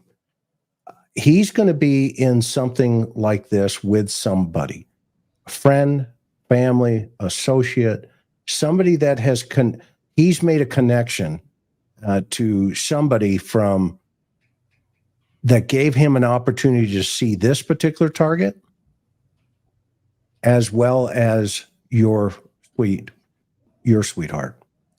Okay. It's the same concept. Okay. He's in the neighborhood, and he knows this neighborhood as well as he understands the Bel Air neighborhood. And it's going to be the same principle. But you know what's disturbing about that, Chris? Go is ahead. It implies that there must be a compartmentalized quality to this offender, where when he needs someone, he can develop a relationship with them where they like and trust him. It suggests that he can put into a box this ferocious part of himself and get along with human beings if he must. That's very different. That's what I'm trying to get at. I'm going to go out on a limb here and say the family is in LA and the friends are in Bel Air. He's got friends and associates in Maryland, but he's got roots or family, because to get to LA from Central America up or you know, whatever, TJ, Mexico, you know, Guadalajara, whatever, it's much easier to go to LA than it is to go to Bel Air. Okay? Mm-hmm. And so if he gets to LA, then he can go to the bus station, get on a bus, and he can go 3,000 miles. Okay? That takes, you know, what, $200. And he's on his an ID, Chris, to do that? No, you just walk up, pay your money, and you're off. Okay. And entirely possible. And the bus station's not far from here, by the way. You know, I mean, you can catch a regular bus, take you right to the bus depot, and you're on your way. Okay. Which, you know, then that puts him over there, but you have to have some type of environmental connection here. Somebody knows this guy in this neighborhood. And where I would submit, Matt, if you guys, as you continue not only to put the flyers out here, okay, believe it or not, and I'm not trying to be disrespectful in any way, shape, or form, okay, but typically in these types of neighborhoods, $35,000, okay, they just don't care. Mm-hmm. Okay? But if you take that and you bring it south, if you get any kind of lead down in, you know, Central America or Mexico or anything like that, and you say $35,000, the people you want to contact are the federales. You want those flyers in the federales' hands, okay? Because they're the ones that will make sure that if they think they have an opportunity to get reward money, okay, they will go out of their way to get information. Okay? And I'm sure the guys that you're dealing with at LAPD, homicide, has this gone downtown or is it staying within the division? Do you know? I don't have very many details about LA. All of my contact is through the Harford County Sheriff's Department, but I do know that they are aware of Article 4 and are prepared if they need it. That's perfect. I did ask that question specifically because I saw you raise that question. Yeah, that's huge because, you know, for folks that aren't aware of it, if they get this guy down south, they only have 24 hours to get every piece of paperwork to them, or this guy would walk. And, Lord forbid, we would never, ever want that to happen. So yeah, they have a whole unit that does that. So that makes me feel really, really, really good. But this neighborhood, I think this neighborhood is key to his identity. I think Bel Air is he's got some type of not as solid relationships there. I think that's going to be more of like a friendship or whatever. But I've had family members in homicides that say, "You get out of here. You got to go. Okay, let's go." Right. And next thing you know it, they're out of country or they're calling a friend, and boom. I can't tell you how many times I was on chasing these guys around the country because that was my stomping ground, Southern California. So. Right. I know, the game these guys play. But what makes it really dangerous, I think your sweetheart, your wife, man, he's going to do it again. I agree. Gary? Well, this is what's bothering me. I mean, there are many things, but if we are hypothesizing that he flees to the comfort zone of Maryland, but then commits this atrocious crime while there, that suggests that his cooling off period gets broken by something that makes him kind of impulsive, where he loses kind of control over it, because it's rather stupid to flee somewhere on the other side of the country where you have this oasis from, the trouble, and then do this. So that implies a person who has an appetite. Something happens to him. He gets humiliated. He feels out of control. He gets whatever, drinks, and then does something like that. And that implies a person whose cooling off period isn't going to last very long. This is not Dennis Rader, with a calculated mechanical quality. This is an impulse creature. And so what you get the sense of is that it is not only that, but that any woman would do. I hate to say it. I mean, the first victim is a child, female, right? And here, an adult woman, they probably look nothing alike. In other words, with the general serial sexual offender, the idea is there's, as I always say, there's a prototype, and you go out, and it doesn't matter how long it takes to find someone who would fulfill the fantasy. They look your part. They have a certain type of build, like in the Hoyerman case, they have to be little and childlike, that kind of thing. Or they have to have a certain color hair or a certain appearance or a certain, they do certain things for a living, etc.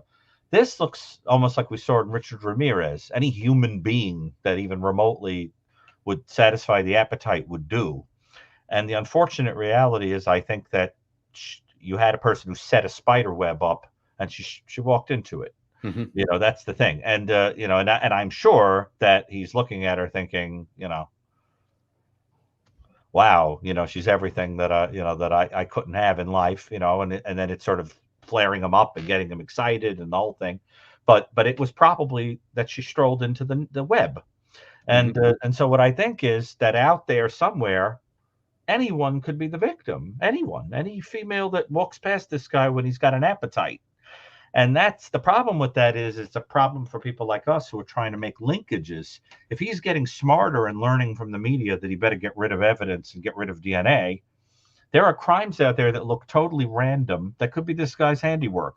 That's the problem. He could be in any state, and he could be, we could be talking about home invasions, sexual assaults, robberies, beating someone, sexual assault, and we have no idea that it's the same guy.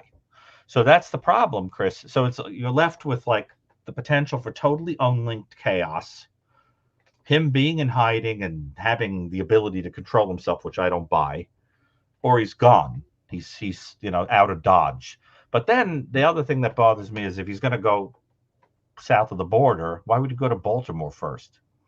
Well, I think that's odd too. Just slip out. Why go there? Right.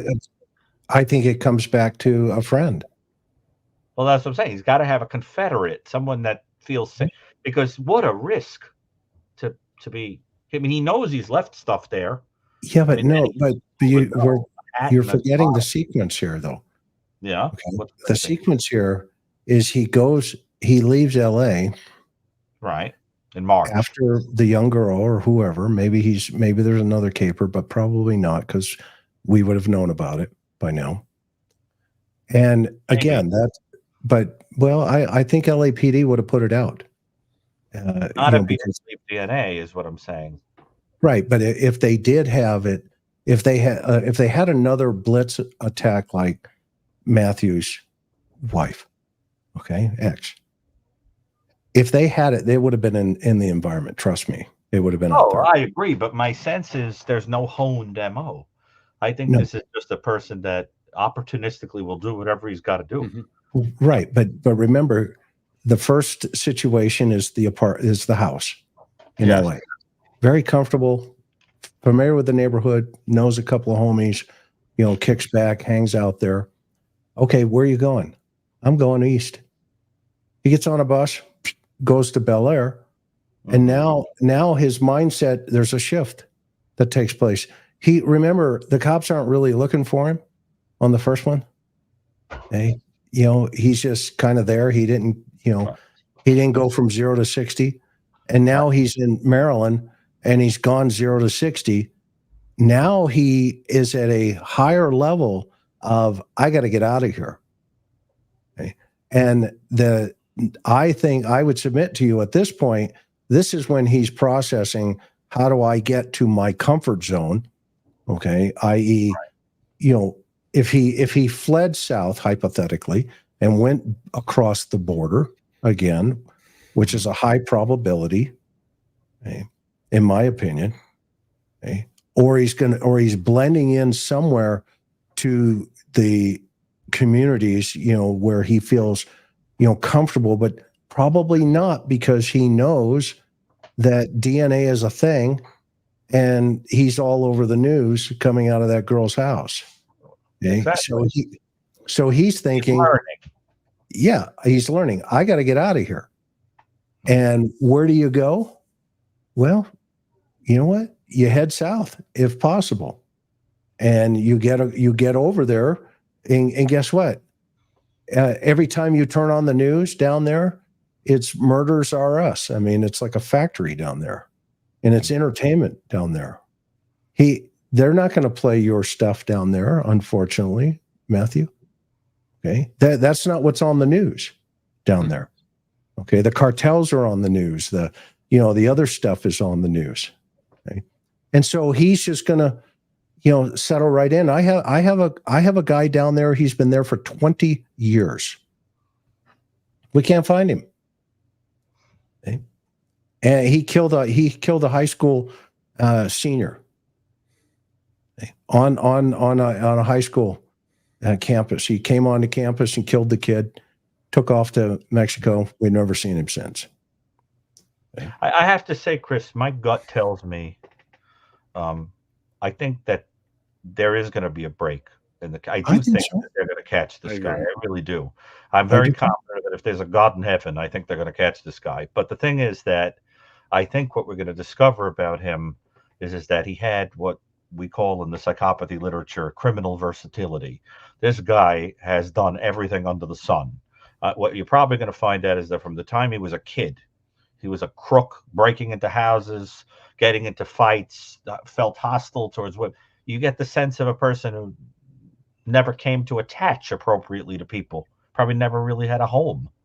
I mean, he doesn't care about people except transactionally, which tells you that his whole life he got by making basically transactional deals with people. I give you this, you let me stay in your house. You give me that, I won't hurt you. You give it, it's that kind of guy, not a warm and toasty guy, which is exactly why a person like that has to blitz you. Remember, a sophisticated offender who knows how to fake people skills would talk to you. They would talk to you a little bit, make you comfortable, and then hurt you. To go up behind a person suggests that you don't have even the people skills to do that. In fact, there are cases that I've had to look at, for example, where, let's say, a child is abducted in a car that speeds by. They just open the door and grab the kid. So when I profile it or whatever, I would say, this is not a very socially adept guy, has no social skills, weird, lives in the area. And you can deduce that from the fact that there were no people skills to lure the kid. That a person who has people skills will fake it, gain your confidence, that kind of thing. So already you get the sense of a person who hasn't spent a lot of time around particularly high quality and loving human beings. So you get the picture of a person who comes from brokenness, who is totally transactional, and thinks of people essentially like, you exist for no reason other than to fulfill my appetite. And then if you're right, Chris, about him fleeing, I can't get past that point that it is a stupid and boneheaded and totally impulsive move to get all the way to Baltimore and then do this. That doesn't make sense at all. It doesn't jive. It implies he has no control over his impulses. It's totally animal. And even there, you could just imagine if somebody was concealing, they would say, what is wrong with you? You could have, you had gotten all the way here. You get what I'm saying, Chris? You really get a picture of a guy who, nobody taught him to control himself. Right. But wouldn't you think, Gary, why would he leave LA? He must have known somebody in a specific location that he fled to. Yeah. I mean, why? This is compared to the brutality that's in him, right? And this low level, and I'm not diminishing, what happened in that, right? The first situation, if we know that's even the first one. Okay. In his mind that night, that day, potentially, he didn't get what he wanted. Okay. He gets thrown out of the house. Okay. All right. They get me on video. All right. Okay. That didn't even go on the news. KTLA and, Channel 5 and Channel 7 up there. Right. That's a good point. That video didn't even make the news. Right. It made the news when the DNA hit comes back and everybody goes, holy crap. This guy left LA and he went to Baltimore and he killed Rachel. But Chris, what's really sad about this is that it's entirely probable that there were lots of other offenses that occurred in situations that were so low profile to law enforcement that they didn't go in there and meticulously collect DNA. Well, they did. They got DNA. So there may be a series of of what they call 261s. There may be a rape series going down in that part of the area, and that's why he's in CODIS. It could be that they were victims that wouldn't come forward and go get kits, or all kinds of things. But the fact is, a lot of these may have been cases that law enforcement just saw as that are not going to be committed by some budding serial killer. I mean, they're not looking at them with a fine-tooth comb. And there's something about this that suggests a person that this is not his first rodeo with crime. I mean, the confidence level is too odd, and also I think because they haven't heard when they got the bottle in that house tells us there's a lot more behind the scenes in LA. Right, and the other thing is, Chris, that when organized offenders blitz people like that, we learn from talking to them that they usually learned it from other offenders. Right. This doesn't seem like a well-read guy. This guy is not, the host of Master. No, he's street smart. Right. So, exactly. So it either was just an impulsive thing that he said, "Oh, look, a rock, that'll do," and because I don't see it as part of a honed MO that he has used before. That's what's going to make this guy so complicated to catch is he does things that don't have a pattern because he's a scatterbrain. So it's not playing out a meticulous fantasy. His needs are not fantasy based like that. They just have to do with asserting domination and control over. But Gary, wouldn't you agree that he's now set in stone and this would be a consistency? If it worked for him, people repeat behaviors that work for them. That's the thing. He may, but remember when we see offenders that go cross country, like Tommy Lynn Sells and people like that, we only find out about dozens of their offenses because they boast about them after they're captured. But then you go, what? You were responsible for that? I mean, with Tommy Lynn Sells, when he confessed, he reported things like, He drowned one victim in a river near a quarry. He stabbed someone with an ice pick. He beat someone with a baseball bat. Then he's got a home invasion where he pretends to be a really nice guy that goes into a house and kills the whole family. Then, in other words, there's no clear MO. There probably are links between some of these cases, but you don't have people in multiple jurisdictions all kind of talking. I mean, wouldn't you say, Chris? It's wonderful that in LA they put this through into the database. Mm-hmm. That was smart. That's very smart. Look at what would have happened if they hadn't. There'd be absolutely no clue who this guy was. Right. Which then we have to step back and say, okay, what else do we have here? What else is going on? I mean, these guys, as you know, I mean, I've worked many serial situations where, it's turned into, you get a hit and you go, yeah, okay, we've got it. What I'm right. Tell me. I keep going back to the key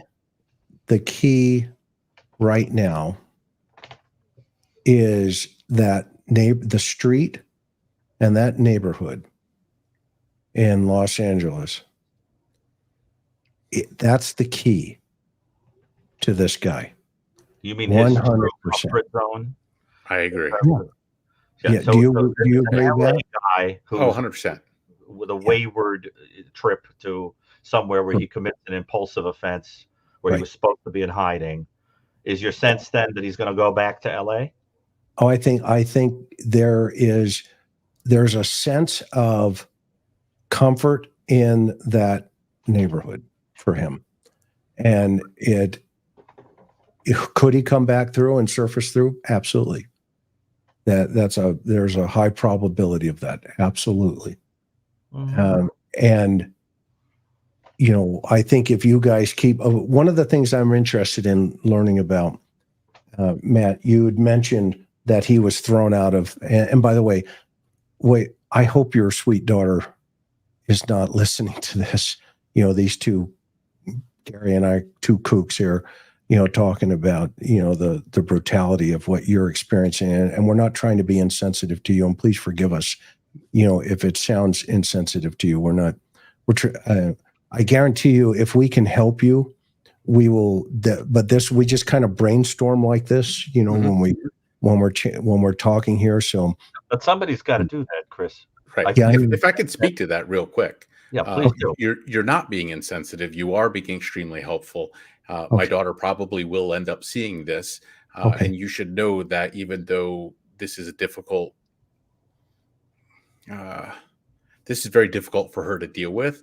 She's also sat in a room and received updates from the detectives, and she wanted to hear every last detail because she wants to know what happened and what they're doing. So there's nothing that you're going to say that is going to be more extreme than what she has heard directly about the investigation. She wants answers, and that's why she listened to all the details and asked all the difficult questions. Okay. I wanted to just put it on the table so that, if there was something that you felt we don't want to cross any lines. Okay. You're not going to cross any lines. Okay. Now I am curious about what your take was about the guy getting pushed out of the house in Los Angeles. What can you share with us without compromising anything about the LA connection? Because that will help me understand a little bit more where you guys are at right now. I think at this point, I probably can't share that many details. I will say that more details about that will be coming forward at some point. But I don't feel like I should say any more than I already have because I don't want to get ahead of the investigation. Totally agree. But there will be more information about that in the future. Okay, totally agree. I will say, Chris, that I did see a public statement that declaring, I mean, who knows, but that these people did not know this man. That is correct. The invader into the home. They did not know him, and he was ejected from the home. And that according to the report, I mean, there was an assault of some sort. but that it wasn't That's true. sexual in nature. Chris, that's what you were told by law enforcement when you wrote. Yeah, You showed county. them. So, I mean, that's interesting. I mean, but I guess it sounds, Chris, like you're sort of raising the question of whether people have other reasons to say we don't know this person. I think he went in there with the intent to sexually assault, but it didn't occur. Well, it would certainly make a lot of sense as the kind of behavior we see before an offender's first, potential serial offense. But the problem is that this doesn't look like a first serial offense. It looks like you've done it. If he's gone in there with the full on mentality that he did with Rachel, it would have been done in LA. It would have been done. But there was a gentleman inside the house, in my opinion, that somebody interrupted it, and it now turned into a get out of here, and that's why they wrote it up as what we call a 459. They kicked him out. Let's not think about what could have gone on there. I suspect it could have been. Yeah, I think again it goes back. My first thought process is, okay, we've got a rape series going on here. Okay, this guy's committing a rape series. They've got him in the system. Either collecting anything, he fits the MO, he fits the pattern, he fits the neighborhood. There's probably a variety of other. I haven't done it yet, but I bet you there's probably a series of different type of essays in that geographic region.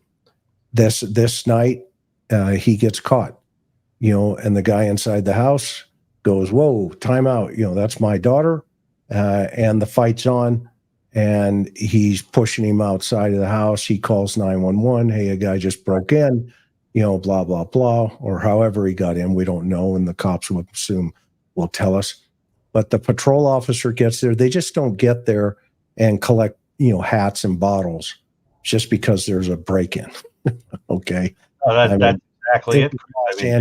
Remember, 800 murders a year. It's like, talk about volume. Okay. And so they went in there with this idea that says, holy cow, look, we got a hat, we got a bottle. Okay, great. Put it into evidence, send it to the lab. They swabbed it, goes into CODIS, boom. Rachel is, he probably took off. Maybe not because of this particular incident. Maybe there are others that we're not aware of. So, Chris, you're suggesting that there was behavior that was probably reported by the survivor that indicated that this was not somebody in the house to take a couple of objects and leave. It was something where there was supposed to be a targeting of someone, and the person shared information that made them think this guy probably has priors. So he probably went in there for the female, and he was interrupted. It's also possible he went in there for some other felonious reason, and there happened to opportunistically be a female there. It's impossible to tell, but the fact is, Chris, when we look at escalation, right? In fact, I'm writing a chapter about it as we speak for Ann, with Ann Burgess, the expert on this kind of thing. And when we look at how these guys escalate, there is a whole group of them that escalate accidentally. They're committing sexual violence, which they've done previously, and the person puts up such a ferocious fight that they wind up killing the individual, and then they become a murderer. And then what happens to some of them is they get so aroused by it, they say, wow, that topped the experience of sexual assault. Now I want to keep doing that. But some of them slip over into that. It's not part of the original fantasy. It was just supposed to be a sexual assault. And it may very well be that that's what happened here. But then you have to picture somebody that was not going to be taken easily, going absolutely ballistic. Now, Matt, listen, I don't want to get into some dark subjects here, but everything I have come to understand about Rachel is she was going to put up a fight. Is that not true? Well, she went to the gym a lot and she ran a lot. So my gut tells me she probably put up a stronger fight than he was expecting. Yes, that's what I would have pictured. Right, she would have been definitely a lot tougher than the average person that would have just been strolling down that trail. So I think he was caught a little. She was clearly caught off guard, but I think he was caught off guard as well. Right. And they were the same height, right? He was estimated to be. Oh no, I think she was 5'2", 107 pounds. Oh! I had heard incorrectly then that she was taller than that. No. Estimated. Oh, I'm sorry, 5'4". So she's smaller than him. Oh, she's definitely smaller. figured in. I don't think that he would have targeted anybody. I think his target, is somebody that he perceives as somebody that he's going to be able to control. Right. So if there's a 6-foot woman, I don't think that they're going to be a target because he's not going to feel like he's going to be able to control her. Well, what I get, what I meant before is, just to be clear, is that, in other words, there's a difference between a kind of guy that says, I need someone who looks like my mom, or I need someone who looks like the women who rejected me, Mm-hmm. It is absolutely true that even from a pragmatic level, I mean, to use an ugly word here, from a purely pragmatic level, of course, you would go with for somebody that you think you could dominate, but that ultimately it just looks like the idea is it has to be a dominable in your mind female.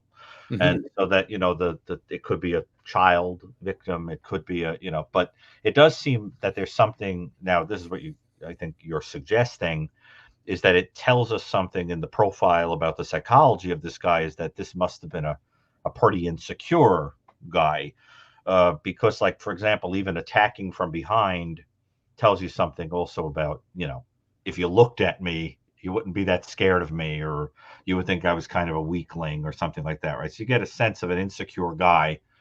Does he look like he works out to you, Chris? When he comes out, I mean, I can't tell, to be honest with you. I would he's not huge. think he's probably in the trades. He's got a bit of a V, though. Did he? Is he cut in the his back? torso, when you see him walking away, it looks like he's got a little bit of a V. He's definitely wider up Let's around take his lats. I was just curious. I wondered if maybe he was compensating, let's say, for feeling a certain way about himself. Yeah, I think you're right, Matt. I agree. Looking at it from here now, yeah. Some people say he looks like a swimmer. I've heard that as well. Yeah. Swimmer or a runner or something that's aerobic. Right. But then imagine bigger lungs. Yeah. And then imagine a guy who, absolutely. And then imagine this guy is insecure, but then at other times expansive and overly confident and impulsive. And you get the sense of a person who inflates and deflates when he's sort of done his thing, and and then feels kind of overly confident, whatever. And then, it's like a drug fix, so that once he's deflated, then you expect him to act out again.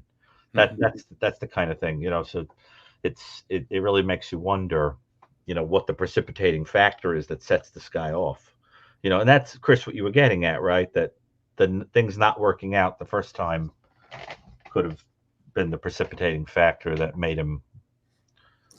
Yeah, the rejection aspect of it. I mean, the fact that he lost.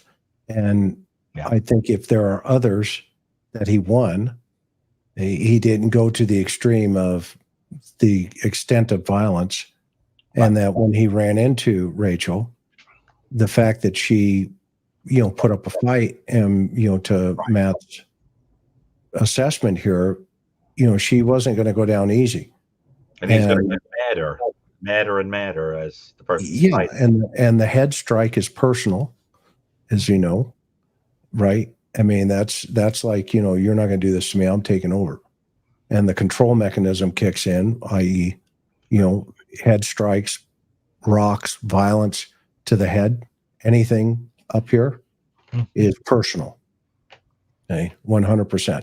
And that doesn't mean personal that he knows her. It means personal. Yeah, personal that I'm going to win, no matter what. I think that's a nutshell, Chris. That's what it is. I think it's about domination and control to compensate for years of. Yeah, he's witnessed it in his father, right? Right, Gary? Somebody in his family was beating the crap out of somebody else, and it's just part of his life. And this is why I go back to, again, his comfort levels. What are his comfort levels?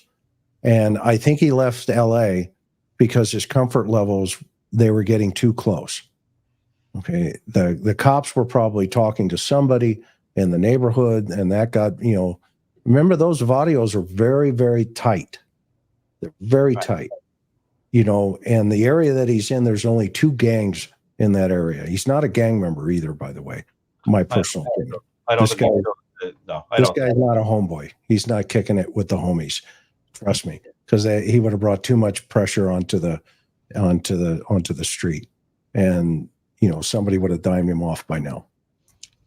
But this is a guy that's probably just a manual laborer, somebody that is in the trades and or working in some of the nearby area. Being just paid even concrete guy, who knows, right? Probably being paid cash, Chris. Huh? Probably possibly not even a citizen, being paid cash, that kind of thing. Well, I don't know. I mean, he could have a job. He could have a social security number, and he could be, your local warehouse guy, that kind of thing.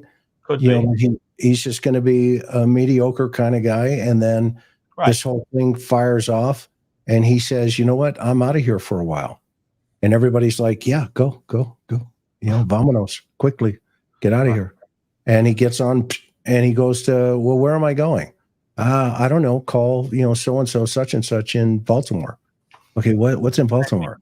Or maybe family. Huh? Right. Maybe family. Who knows? But the other thing, family, friends, associates, right? Right, Gary. Right. But the other thing is, the other way to conceptualize what happened in that house in L.A. is that he was so pathetic that the man wasn't particularly afraid of him. Basically, get the hell out of here, and opened the door, pushed him right out. He wasn't afraid of the man. Yeah, like it may be that at the end of the day, this is a pathetic, cowardly little guy. But wait a minute, back up for a minute, right? Let's look at this for a second. This guy is being pushed out of the house, and he's almost smiling about it. Watch this. Let's watch it again, right?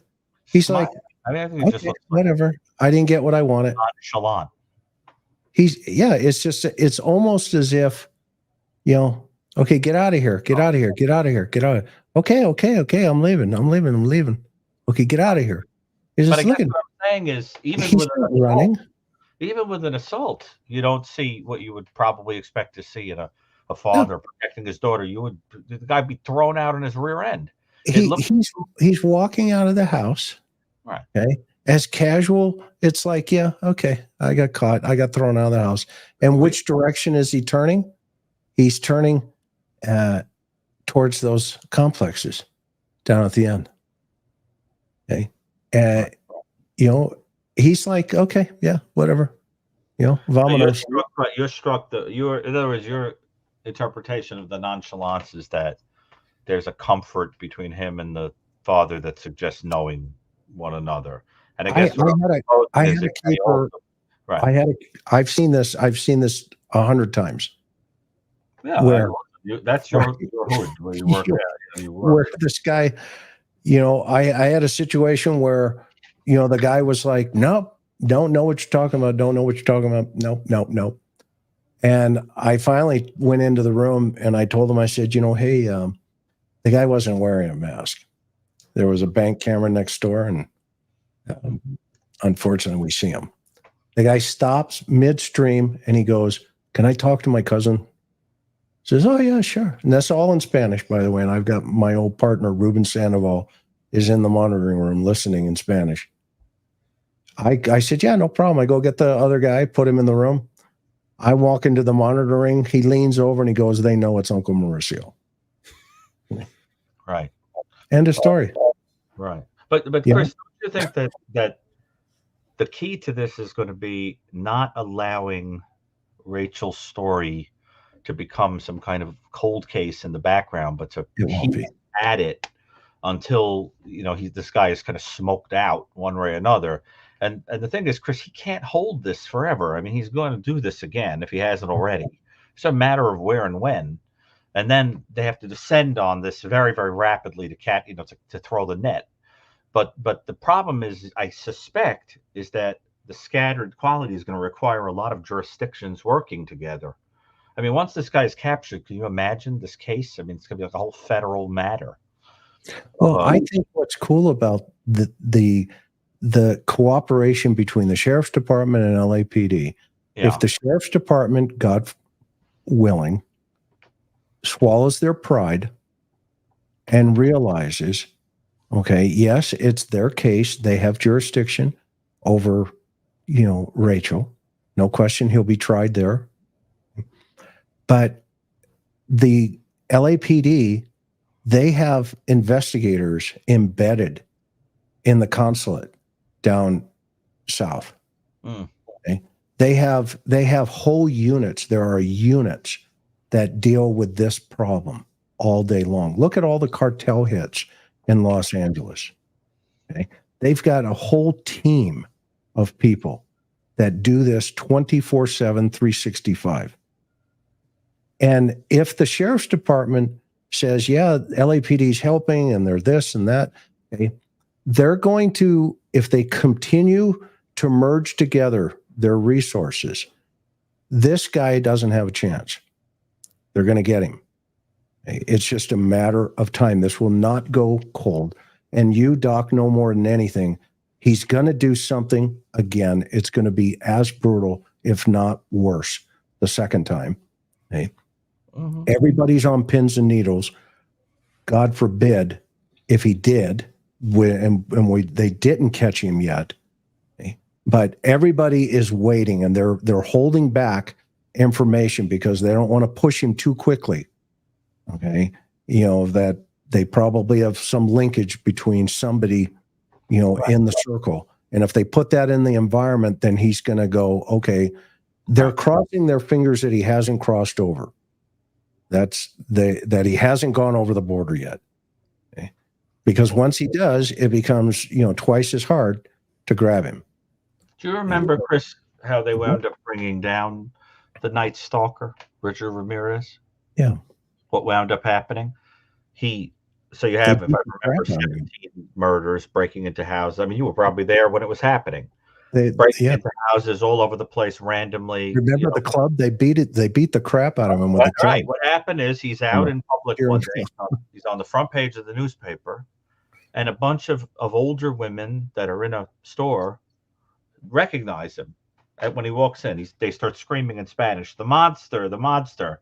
So a bunch of guys, if I remember, a bunch of armed guys beat the living crap out of him on the street and pinned him down until the police came. And he wound up being brought down. Then it took decades to figure out from DNA that before he killed any of the, I think, 17 victims, if I remember correctly, I got to recount them. I think that before that he had a whole career of targeting children that are now tied to him through DNA. Years and years and years of it. His first killing was not that first murder. Yeah. All the criminologists had this whole idea about what made him kill the first time. Started out as someone committing essays against kids for years. Mm-hmm. And probably the first murder was a young Chinese, I think it was a Chinese girl, a child, that was left sort of stuffed somewhere. And then there are the victims we all canonically know. So I guess what I'm saying is, like, expect some kind of story like that. Once this guy's caught, we're going to find out the whole back history of crime going back years and years.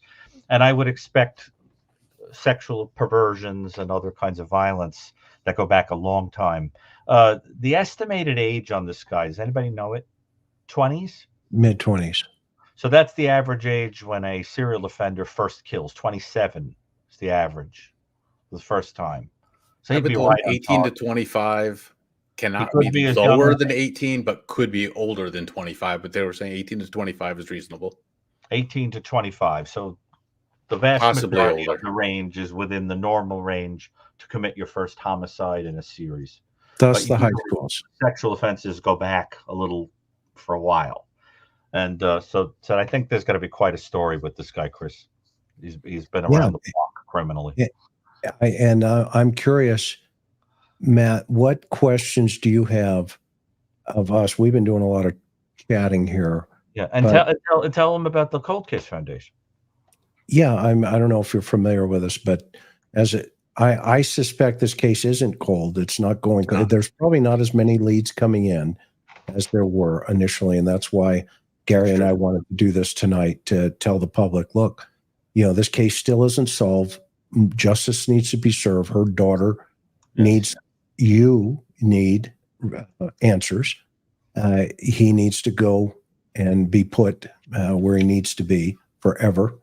And, so we're honored to honor her this evening. But the Cold Case Foundation, there's approximately 135 experts from around the world. It is a 501c3. It doesn't cost the family a dime. And what we do is we have the Mayo Clinic approach where, once an agency runs out of leads and it's no longer being worked and it's sitting on a shelf, which is not the case here. Okay? No, not at this time. And the family needs someplace to go, then what we do is we assemble a team, and it's basically like a wall like this. It's typically in a Zoom meeting. And we have everybody from, lab people to DNA people to, forensics. We got, docs like Gary and Ann Burgess and Dr. Salter and Dr. Ramsland, and the list goes on. Dr. Lawrence, we've got one of 3 geographic profilers from around the world, Dr. Spencer out of UK. The guy's amazing. He's one of just 3 guys. He trains those that do it. Does that make sense? So most of the people on the association or in the foundation are those individuals that train. Okay? We've got guys from LASD, LA Sheriff, LAPD, retired, hundreds and hundreds of cases under their belt. Well, the founder, the head of the Cold Case Foundation was John Douglas, the protege of John Douglas, the BSU chief. John actually started it, and Greg Cooper and John Douglas started the foundation. And if you know anything about John Douglas, he started the behavior science unit. So, John is actually, we've got a book coming out, right, Gary? Working on one, yes. We got, and John is writing the front piece of that. And so, the organization's available. Obviously, we do not get involved in any way, shape, or form if it's an active investigation unless the agency contacts us. Right. And we have about 35 murders around the United States right now that we don't talk about, that we're actively engaged in. And we have solved many of them. And so it's available if you need it as a family. If you need a sounding board, you have my email because I got your email. And you can just send me a letter and I'll send it around to the team if you had any questions or problems. My hope is, though, that with the progress that they're making, okay, this guy is dangerous. There's no question about it. I saw the sheriff came out right away and said, this guy's a serial killer. Okay? He's not yet. Okay, right. Gary, would you agree? Well, he doesn't meet the criteria for serial killer until there's a second confirmed murder. But let's put it this way. He demonstrates a lot of the indicators of somebody who would be on that trajectory. Where would you put him? What's his number? Oh, in my scale, in my book? Yeah. Well, it's complicated because there's only one murder, then the highest potential score that he would receive on that gradation would be 17, meaning that he's essentially a person who would serial offend because he's playing out essentially a vicious psychosexual kind of aggression towards people. And the problem with those people is they never stop until they're killed or captured. Never. Absolutely never. And those are the kind of people who would tell you in jail, if you let me out, I would do it again. There is no shame about it whatsoever. And the only reason they're hiding is simply because they'd like to go on doing it. But I think, Chris, that this is going to go well beyond psychosexual fantasy. I think what you're probably dealing with is a pretty psychopathic individual, kind of person that would feel absolutely nothing for you, nothing. And so it's important to understand that that starts when you're a kid, and that this person has probably had encounters with either juvenile delinquency halls or police or whatever. I mean, shoplifting, whatever. This guy has been around the block criminally. I mean, wouldn't you say, Chris? I mean, this is not a guy who suddenly in his 20s had a head injury and became a not so nice dude. This goes all the way back to the earliest days. I'm waiting to hear what comes out of Los Angeles. I And think the tip of the iceberg in the story, I'm sure. yeah, I think that's agree with where he started, and now he is officially merged into on the road of horror, and unfortunately your sweetheart, Yes. and Right. it's horrible that I even had to meet you, Matthew. I mean, The way of the meeting. Yeah. yeah. Yeah. But so what I don't questions? want to get into do the you have? specifics, but last And where week were we I was wrong? told about something that was going to happen, and at first I felt excited, but then it quickly shifted to a lot of sadness, and I wanted to cry because it can also become, when you're excited about hearing that something's going to happen, then realizing that it's really messed up that something needs to happen. Yeah. But I do want to stress that this is far from a cold case. Yes. The sheriff's department's just keeping their cards close to their chest. It's. I know plenty of people think that it's a cold case because they're not getting updates from the sheriff's department, but that is absolutely not the case at all. I agree. Yeah. Right. Don't you, Chris? I think this case is getting solved. I really do. Yeah, and so Matt, I'm curious. I agree with Doc Brucato 100%.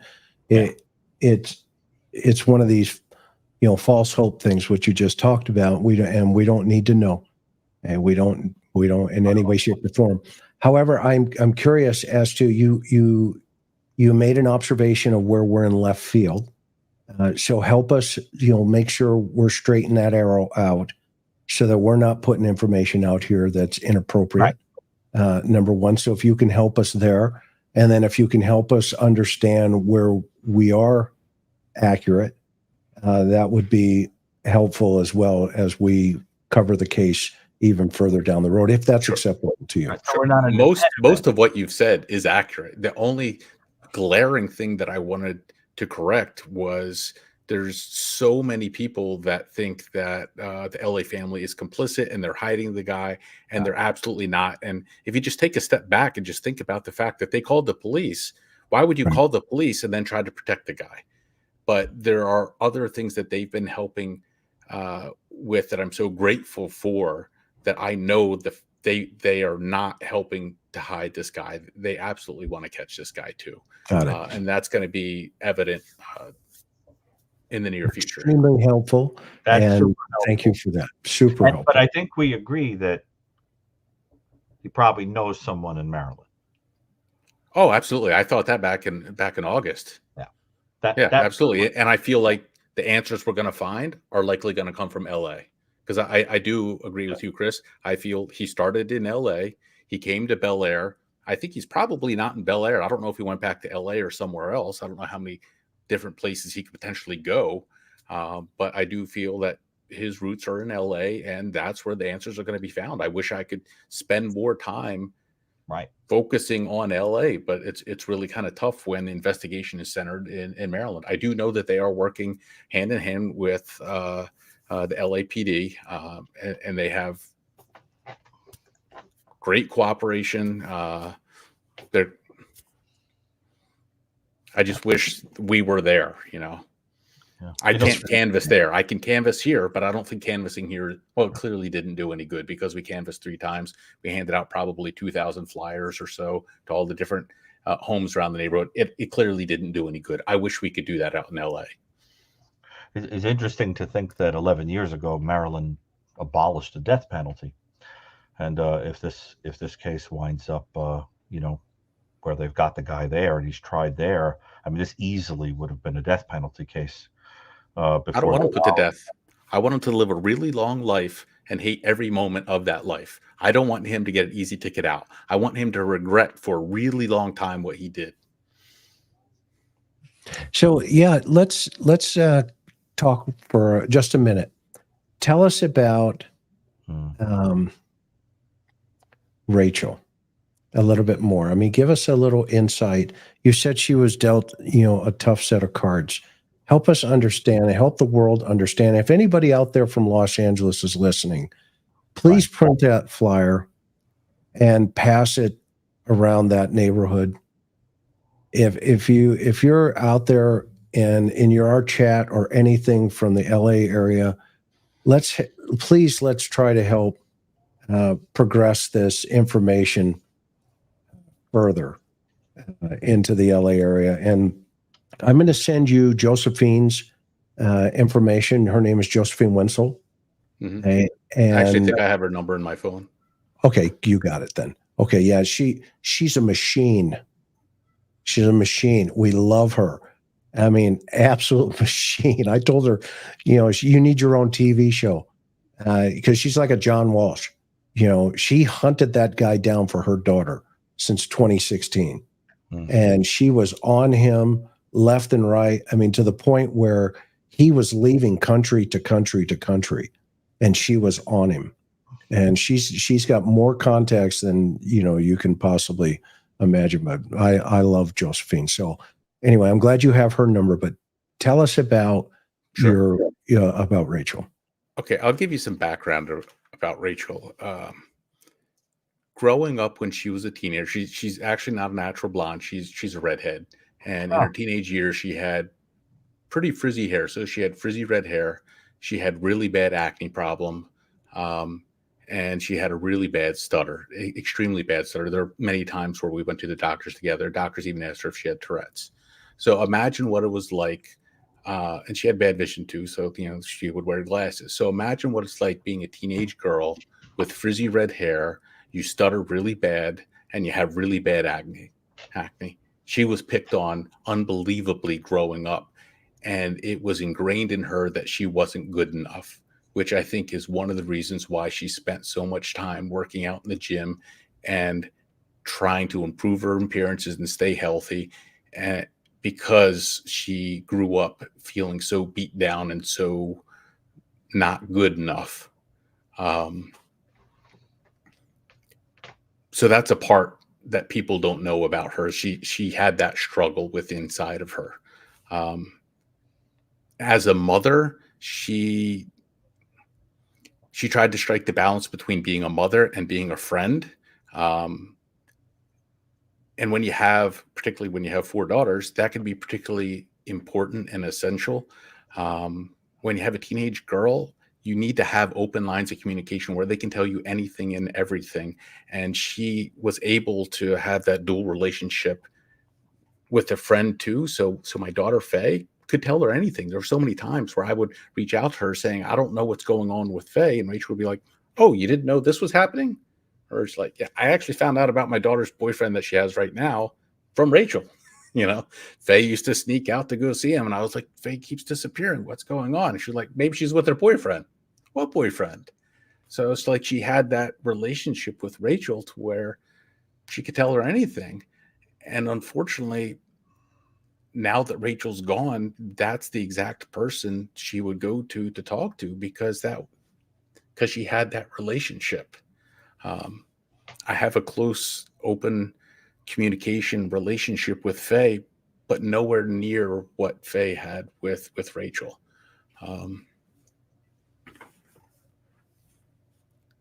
She just worked hard to try to improve herself. There were other personal challenges that I wouldn't want to share, but she had a lot of things that happened to her that would be soul wounds that I know that were really difficult for her to deal with in life. And I don't know how she managed to get up every single day and be that positive person that I hear about when I run into people all around town.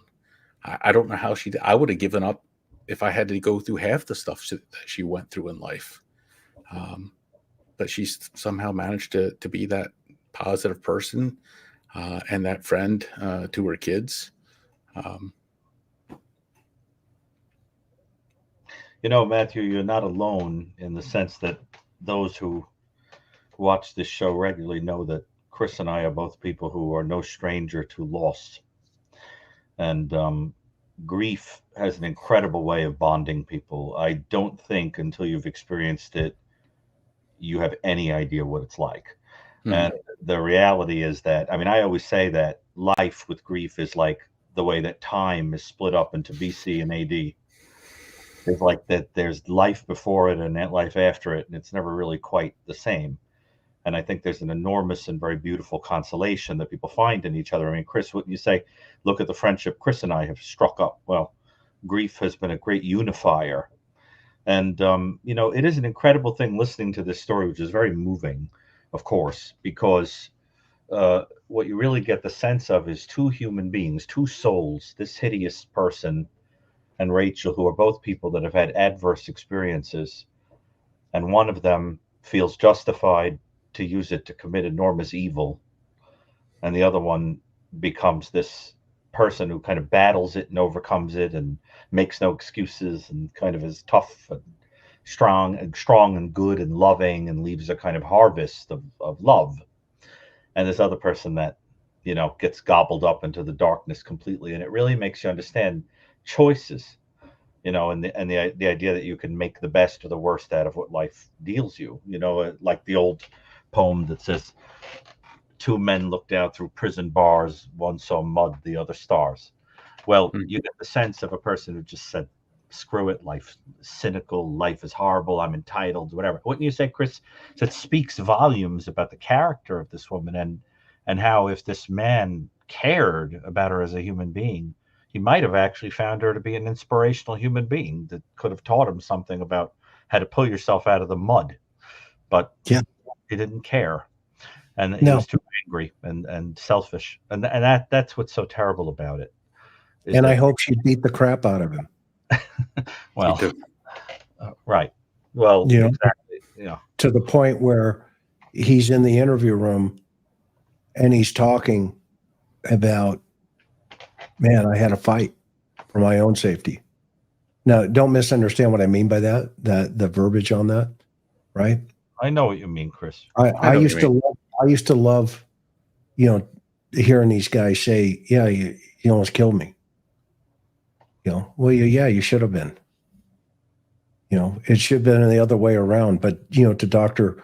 Brucato's always right on target assessments of the human condition, the fact that, he's so eloquent in just, it just conjured up your Rachel in my mind so clearly about her adversities. And then he empathized a little with the suspect, his adversities, but he chose such darkness and evil.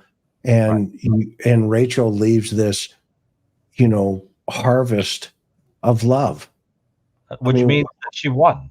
Yeah, who she won. Right. I mean, she won. The fact is, Chris, in life, I mean, it's going to sound corny, but in life, the one who loves the most wins. At the end of the day, she won. That can't be taken. That's the whole thing about these people, that they think they could take that from you, but they can't. They wouldn't know what to do with it. And so what is he going to get? A few minutes of disgusting gratification, infamy, a Wikipedia page about his disgusting behaviors that immortalizes it and sitting the rest of his life in a jail cell? I mean, what is that? Yeah. And that's why Chris and I get so sickened by when the true crime field elevates the offender. I mean, what you say, Chris, I mean, it's like vomitous. It's vomitous. It really is. That's why I love that Matthew's here. I mean, I couldn't ask for a better. Yeah.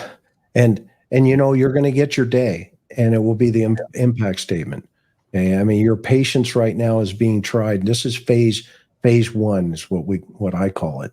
And phase two will be the arrest, and they'll be spinning around. Then it will kind of slow down for a minute. Phase three comes, and that's the arraignment, where everybody, the world sees it again. Then phase four is all the pretrial stuff. That could take a while. And then phase five is the trial. Then phase six, if you get a conviction, is yours now. Impact. What has that meant to you? Okay, but you unfortunately, and your daughter have to live all these other phases. And meanwhile, you're going to have fruitcakes, come out of the woodwork, that like Brian Koberger. I mean, he's getting letters of support and, love. And everything. Okay, he's not guilty. I mean, he's innocent until proven guilty, and so will you. So will this guy, right?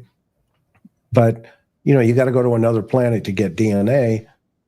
But the system, it is what it is, and we love it for what it is because it works.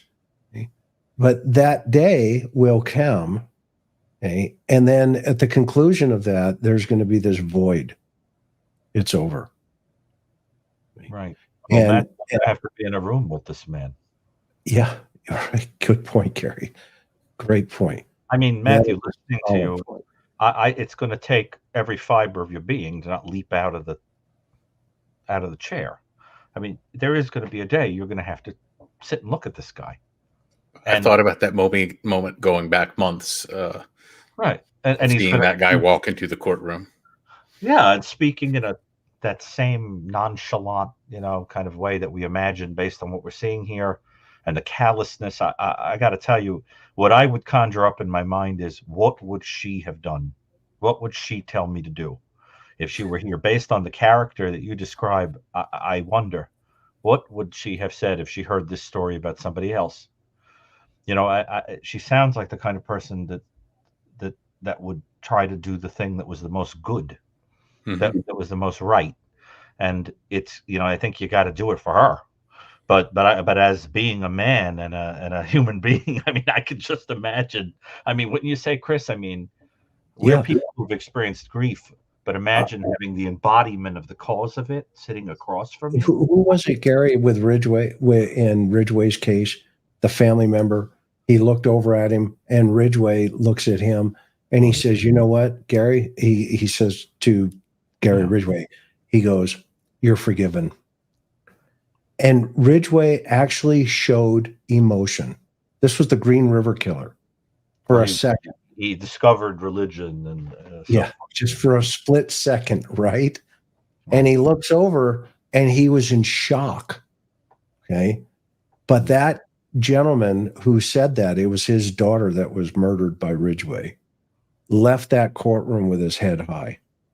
And he says, now they can handle him. I know what I know. And he left the courtroom.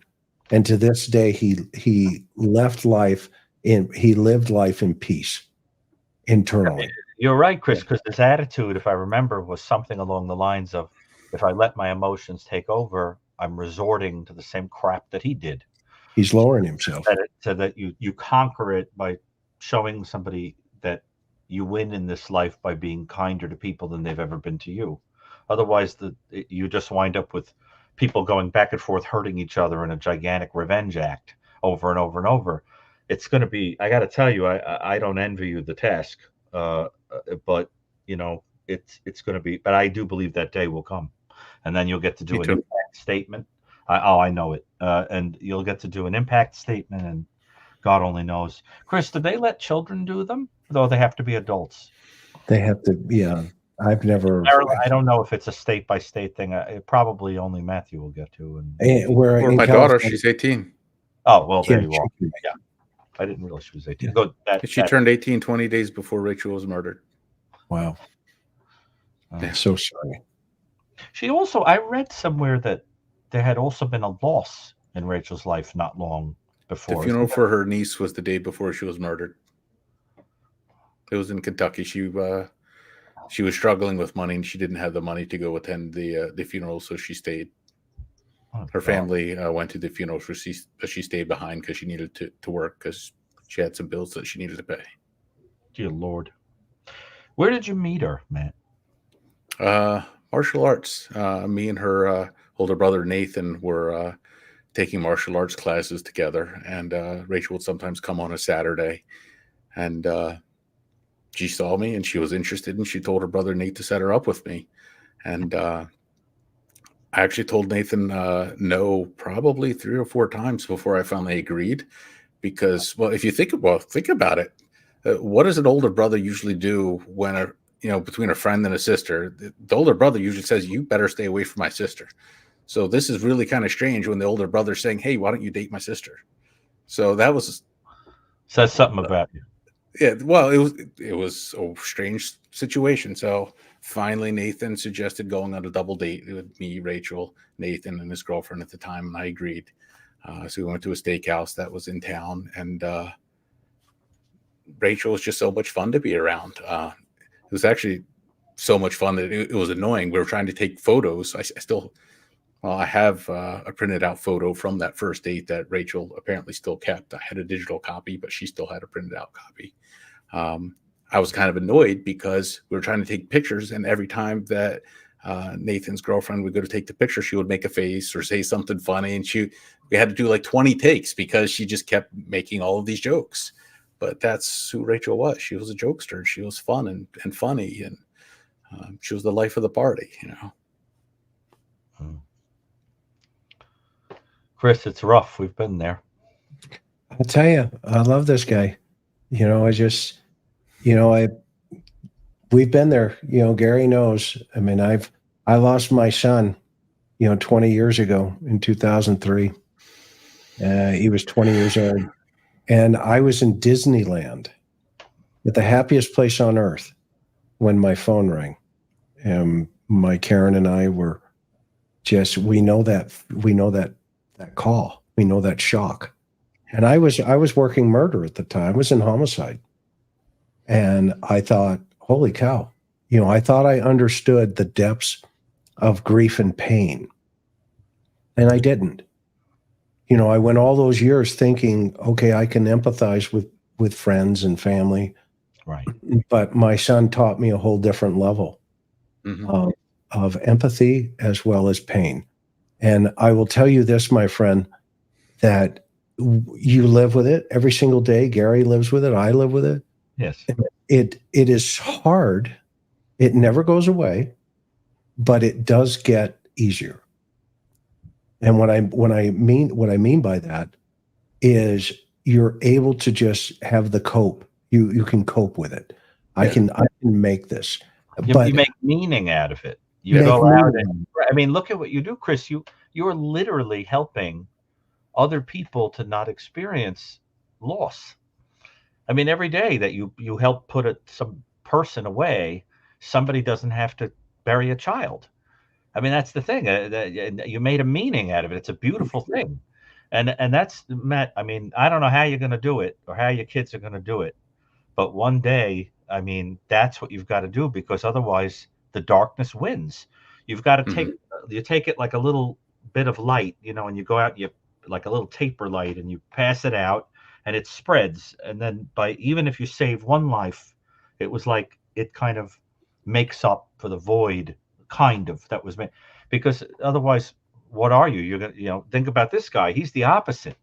He carries the darkness and spreads it around by taking other people out of the world because he didn't get anything, and so this is literally the inversion, and I have to say, listening to tonight, you really, I loved this entire experience because you made her a person, and I love it because I almost wish that guy is out there listening to this, and it sickens him, because he's an other person in a lot of ways, but I don't think he is. I don't think he cares. No, he might be listening, but I don't think he'll be sickened, because I don't see the humanity in anybody that could do what he did to Rachel. I can't make that connection. It's a fantasy in my mind that he'll be sickened, but I agree with you that the kind of person we're dealing with is, I don't think there's too much reflection or regret or anything like that. That's what's so hideous about it. So listen, but I hope you'll make some meaning out of this, and one day when you get closure on this, go out and do something in the world that helps make up for this terrible darkness that's enough to rock a continent that came into your life. I mean, the day before was just an ordinary day. Yeah. Where were you when they told you? Well, I was in my car, and my daughter sent me a text message, and before I could even read it, and the text message was basically saying that, oh my God, mom's missing. The police have it on their Facebook, and I don't know what to do. And before I could even read the text message, she called me, and excuse the language, but the first thing that went through my head was like, what the fuck? What are you talking about? It's like, of course. So I immediately drove to the trailhead and met Faye and her boyfriend there, and I met Michael Morin there. That's Rachel's older brother, and Shannon Morin, his wife, who was friends with Rachel going back to like 13 or so. And we started searching the trail. Wow. And then the other piece of it is, what did you have, like a media circus to send on everybody right in the middle of a mourning process? We did have some media that showed up. My memory of that day isn't so great. I've had people that I know come up and say, "Oh, I saw you at the trailhead that day," and it's like I have no memory of running into them. Yeah. I've had other people say that it's called trauma brain or whatever, where it's like, Oh yeah. your head's just, it's shot. I mean, it's like there's only so much that you can fit in there, and it just, I don't know how to really explain. I guess you know what I'm talking about, Chris, is like, Oh yeah. it's, I can't tell you how I left. I still don't remember this day. And I remember pulling up, and as crazy as this sounds, one of my best friends, his name is Kevin. He was there at the scene where my son died in an accident, and he was there. And I showed up, and I couldn't believe it. And I said to him, I said, "No." And he grabbed me, and I just lost it. Karen and we were both just, so I know exactly what you're saying, 1,000%. So, and no need to explain it, right? Because nobody will understand them. Those, there are many in the chat that will understand where your heart is right now. Yeah. And by the way, just keep doing what you're doing.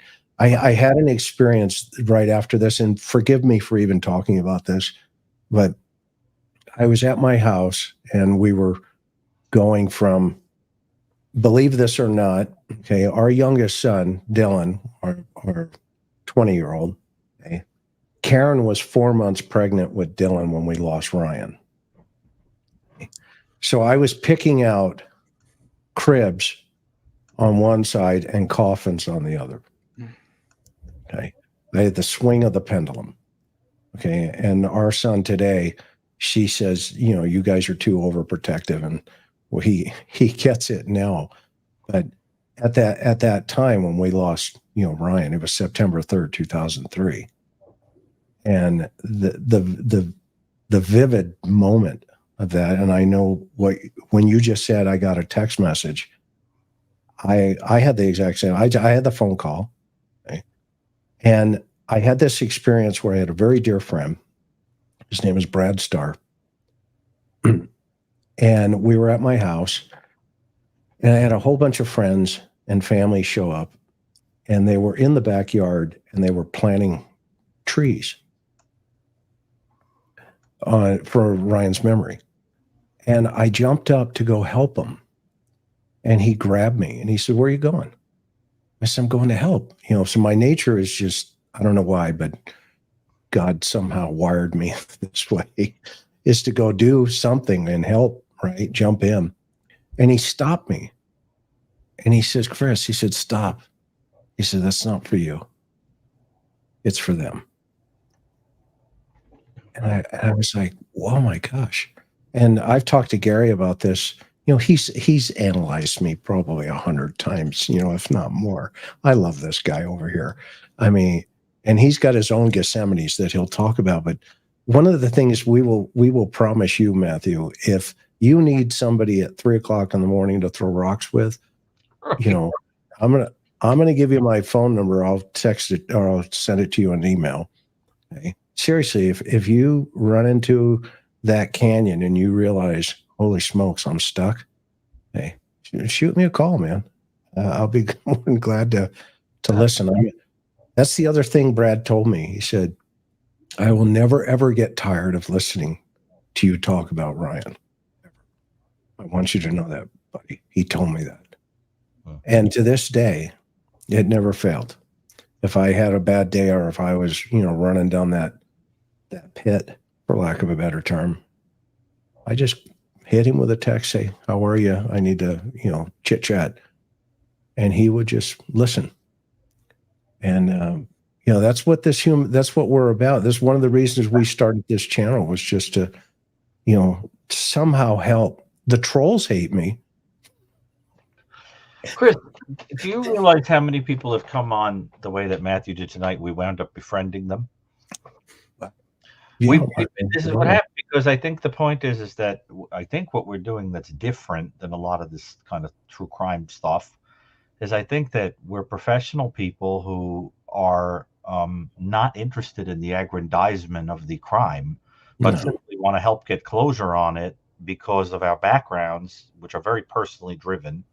And, and I think we're really kind of seeing it from the right angle in terms of the way you've got to do this, and I think, to be honest, between us and the people we know, we have an enormous megaphone. If you ever are feeling that the case is kind of, that important information is not getting attention drawn to it, that the public needs to be hearing it, the public could be helping more. I mean, we know them all. And, but fortunately, as of now, there is a lot of attention being given to the case. But I just think until the end, that you need every eye on it, because I just can't bear the idea of this guy out there walking around, kind of free. It's dangerous, bearable, but what do you think, Chris, in terms of, should we keep going or let people ask questions? No, I've got some. I'd like, Matthew, if you wouldn't mind, say what you needed to say in terms of last word here. We always do that. And tell people where they can help support, what support you need in any way, shape, or form. And then when you're off, I'm going to just answer some of the questions that came up during the conversation, if that's acceptable to you. Yeah. Okay. I just want to thank everybody, not just you two, but everybody that is in chat and everybody that has shown that they care about Rachel. That helps more than anybody can really imagine. The children see that, but also everybody that's caring is helping keep attention on this, and is helping to get the suspect photo out there. And that's what we need to catch the guy. And there's going to be moments where your microphone, soon things are going to light up. I mean, some cards are going to be peeled away from the chest soon. Well, you know where we are. Chris, give my email to Matt. Guarantee I'll CC you, Gary, when I send it over to Matthew. Yeah. So what I need and what the kids need is to keep getting the photo and information about the suspect out there, because we truly are only one tip away. We're far, but we're close. That's what we need. So thank you, and just keep pushing forward with the information, and we're going to get the guy. I have no doubt about that. We're getting closer. That's all right, brother. Well, the email will be in your in basket in a little bit. Okay. Okay. Thank you, Chris. Thank you, Gary. Thank you so much for even coming up and trusting us. Thanks, Matt. Thank you. All right, buddy. Okay, what a lovely person, Chris. Amazing. You can understand how they, the synergy of these two people, how they were brought together. And an amazing human being. And we had some questions up here that popped up, Gary, that were, some of it was directed at you. So, I don't know, there's people. I have to say, Chris, I'm so impressed by the confidence that Matt left me with, that this case will get closed. And I was so pleased to hear how accurate so much of our conjecture is. And I thought it was so brave and so beautiful in the middle of all this to take a little time and give testimony to what kind of a human being this was. So I just saw this kind of human being this is actually. So I was very moved by that, weren't you? Very much, extremely much so. I mean, and Vet, look at the kindness here. Thank you, Vet Girl. Easy Coast, common cases, common bus transports, initial immigrants, multiple cases. Yeah, you can move from the east to the west quickly in buses. Let's see here. This is Sam. Have you seen a pattern along the East Coast? Multiple with Commons. That girl is somebody that I've communicated with before. I love that girl. She's been around for a while with us. Lovely person and very bright. Extremely. We've got a lot of great members here tonight, and we appreciate everybody's patience. And that that I do this towards the end. I didn't want to, Gary, and I don't like to. Just got my book. Can't wait to read it, Gary. Well, I hope that the book has the function of kind of putting things into an intellectual framework so that you can understand them. That's the key, is that if you're willing to face the darkness to understand it, you can help a lot of people through to the good. That you've got to, there are not too many people who can handle it, but if you can handle it, you can do a very, very great deal of good. And by the way, I saw somebody in the chat said that they decided after many years of a different career to change their path and enter psychology. And if we had anything to do with that, that's beautiful. And I can't tell you what it means to me to hear that. That makes it all worth it. So Czar is, I think, from South Africa. Break it down or New Zealand for us, Chris and Dr. B. You normally nail it down to very details. Love your book, Dr. B, and my TR merch is on its way. South Africa. To love to the TR teams mods. Thank you. You know who was of South African origin, Chris? I love that, Mickey. Go ahead. You know who was of South African ancestry? Michael Stone.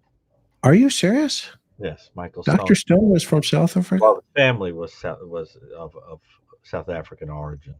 Interesting. So this question, Cassie says, could it be more from Baltimore and just visiting LA? It seems Morin was more targeted and at least planned correctly.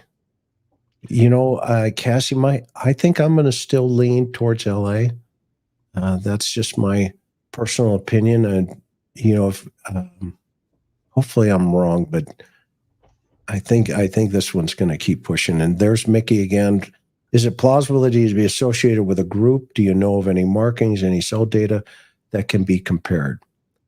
I think the footprint, the digital footprint, is going to tell a lot of messaging for us in that Los Angeles area. That place is just packed with cell towers. And it's going to give us if they get him coming out of that house at that time of the evening on that Ring doorbell, they have gone back and they've done a digital footprint on this guy. Maybe that's one of the cards that are coming here. Thank you, Matthew, for sharing this with us. You're a brave beacon. Keep Rachel's memory alive. Love to all her loved ones in the interview room. Thank you. That is so kind. And then, of course, Misty became a member of the channel. Let's see here.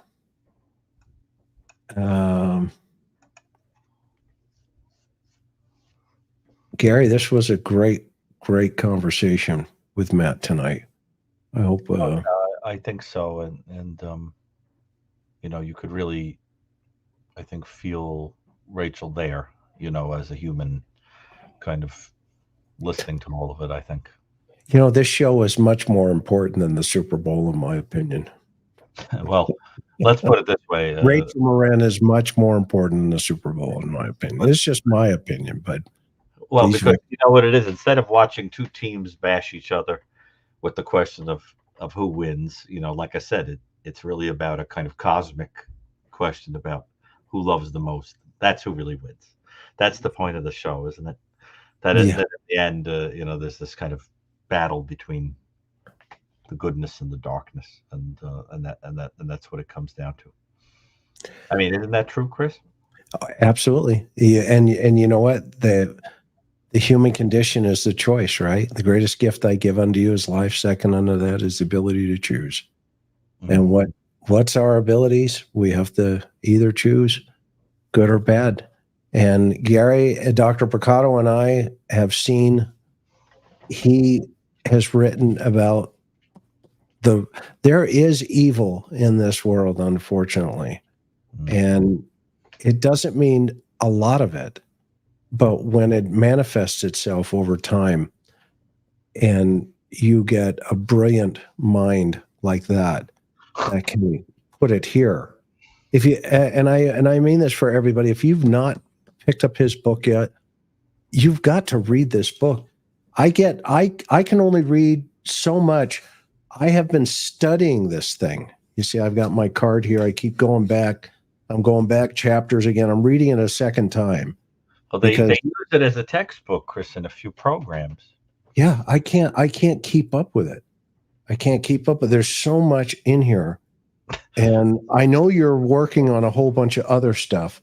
Yeah. And it's going to be exciting to see some of those publications come out, next. Is your book on, do you have an audiobook? There's an audiobook. It's just that I'm not the one who reads it. It was, I think, Charles Constant, the actor, read it. And although I can't tell you how many people have written to me or commented that they wish I had read it. It's funny. You know who does books on audiobooks, Chris? Has made quite a name for himself recording countless audiobooks? Ed Kemper. No. Oh, yes. Ed Kemper has used his time in prison to record many of the books you hear on YouTube. Many of those great works of literature are being read by Ed Kemper. What? Yes. What? It's true. This is news. Yes, Ed Kemper does many, many audiobooks that you can find all over the place. And he speaks in that soft kind of, and you don't realize it's Ed Kemper. But it is. Oh, my goodness. I had no idea. Oh, yes. Wow. How in the world did he get a gig like that? I have no idea. He doesn't make money doing it. He just reads books and records himself. And so, I see that people listen. But yes, it's true. He reads classic books. Okay, one last thing tonight, Gary. We already had the last word because Matthew had the last word. Yeah. What's the craziest trinket you got that you have in your possession from one of the... Oh, God. I hate all that stuff. I know you do, but I'm just curious. You mean weird things that have been given to me by offenders? Yeah. Well, it's complicated. I know you got a card from Susan Smith for, was that a Valentine's? I have a Christmas card. Christmas card. That's very creepy. Yes. Well, what happens is that, Chris, in all seriousness, what happens is that underneath all this darkness, right, even though we want to think of these people like, they're kind of like a colossus of evil day in and day out, they tend to have these totally pathetic inner worlds. And what happens is that when you make them feel understood, they start reaching out and wanting to blab about their lives and all that. And what happens is that sometimes they'll send you things that are very confessional, like, I thought you might want to know how I killed so-and-so, kind of a thing. But interesting. The really weird thing is that when they reach out, what they say is actually completely mundane. It's like, I remember I read a book about suicide, which, believe it or not, is banned in the United States, called Suicide Notes, where they gathered together notes of people who successfully, who tried to take their lives and did. The word successfully is strange, but that's what it's called. It's a completed suicide. And then there were people who attempted and didn't finish the act. And they compared them. And the author said that in the people who authentically did carry it out, they didn't talk about the suicide at all. They said mundane things like, water the plants, I wonder who's going to take in the mail, that kind of thing. That really spoke to the barrenness and the emptiness of their life. And the ones who didn't really want to but wanted help were the ones who talked, about their deep feelings and so forth.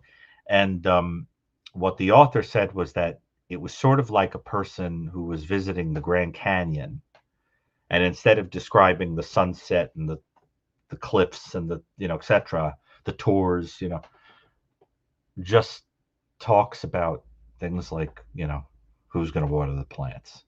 Wow. And that's, in a way, the same exact thing happens with these people. That's where the word boast came from. These are the people who they write with a nonchalance and a kind of callousness and an emptiness that feels barren. And then what happens is sometimes they send you things that they think are going to be really interesting. Some of them are disturbing. For example, there's an offender who was taking revenge against the people who had abused him by going out and killing people who abuse children. And I have from him a tracing of his hands with a note underneath saying, "These hands took action," which I found very disturbing. I've had people send me artwork, etc.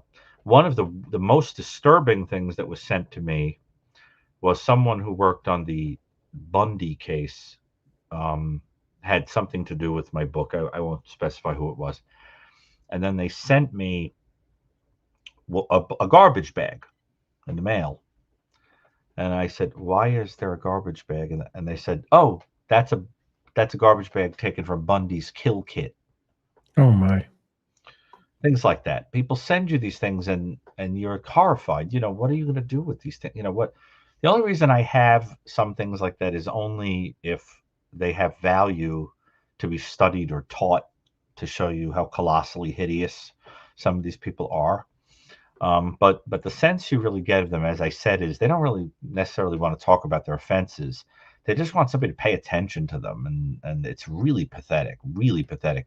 I have a letter from James Holmes, the mass shooter in Aurora, and it's all about his love of Star Wars. I mean, you would think that you would talk about what motivated you to kill a lot of people. Right. But In the movie theater, right? yeah, right. That it's about Star Wars. I mean, that's the kind of thing you. So Okay, so I want to do a segment. Okay. And it's going to be things that people have sent to me. well, no, it's going to be like a choir practice. But I don't know if anybody know what a choir practice is in the chat. Okay. It's choir practice is where at the end of a shift, the cops get together and they hang out and they tell war stories and that kind of stuff. We're going to do a segment with Dr. Gary, and it's going to be a choir practice where ask Dr. Gary anything. Oh, I'd be happy to do that, Chris. I think wouldn't that be fun? Yeah. But it would help if it helps people understand. That's the whole thing. That I like to do things. I see life as so short, and like time is the most valuable thing, right? It's all you've got, right? You could like save your soul in 1 second, literally, right? Like with one word, right? And then you get eternity for it. 1 minute is so I don't like to waste time. I see it as like, and I think that the most loving thing you could do is give people time, because it's the most generous thing, right? So I feel like if the time would be spent healing and teaching people things and kind of helping with crimes and things, yeah, it's worth it. Yeah. Must be Wamba named one of the books of the oh yes, Evelyn. Wamba. Yeah. Oh yeah, Joseph Wamba, the Choir Boys back in the day. Yeah. Okay, so we're gonna do and maybe interesting and valuable use of time. Yeah, of course, I have no problem with that. Okay, so I got you locked into that. Okay, good. Now everybody wants to hear Ed Kemper. Everybody see how I did that? Audio books. Yes, I saw what you did, but I would have done it anyway. But you see, people they're asking about Ed Kemper doing the recordings, but it's true, he does. Okay, fabulous idea, Dr. Gary. I've had you 3 hours and 20 minutes. I love you. I can't get enough of. Well, Dr. I think Matt was the center of the whole thing. I think Matt was a fantastic. Yeah. Rachel Morin. We need to keep her out there, guys and gals. We love you guys in the chat. Thank you so much for always being kind to one another in the chat. And we've got a great family here in TIR. Each and every one of you is valued to us. We appreciate everything. You being here, taking your time, your questions, just everything. I mean, it's really important to us that we're bringing you quality information and that we're able to hopefully help. Maybe, we all can help Matt just by our individual kindness to him and his family, and supporting and sending out, those flyers around the world. Books. How do people get assigned books? Well, a lot of people, I mean, not that I should advertise this, but a lot of people send me book plates to sign and send back. They enclose a self-addressed envelope with a book plate. I get them, once in a while. And but Chris, maybe that's something we could do through the show. I'd be happy to raffle one off or something. I'd be happy to do. Yeah, we have to figure out how we can do that, because I haven't given anything away. But yeah, absolutely, we would love to give one of those away. I mean, unfortunately, Michael isn't here to co-sign. But I mean, I have one, of course, that I treasure that he co-signed at the time we did the book. I always remember what Michael said. He said, 2 heads are better than one, but it's especially true when one of the heads is that of Dr. Brucato. Which I loved. That meant the world to me, But Chris, I think just as a final note that we could say together, yep. I think that I really think there's a powerful lesson in the point that came up earlier, which is that you have to think of Rachel on the one side and this offender on the other. And that question of what you do with what you're dealt. That's where a person's character is. There are some people in this world that shoot across life like a cannonball, straight to the end of their life without ever having any adversity or any difficulty, and they just are good people. But most of us wind up down in the mud at some point, and there are some people who stay down there and they just turn into it. They just let it gobble them up, right? And then you get some other people who pick themselves up and do good for other people and help their neighbor and whatever. And I think that those people who pick themselves up out of the mud are really the stuff of saints and heroes. And that's really what I think the lesson is of this whole thing is I love it. You couldn't put that out if you tried. That's the lesson of it. So, but anyway, I just hope somebody's hearing this and can help with this case. Somebody out there, Chris, knows something. That man, we know what he looks like, and he's been in the world for a long time.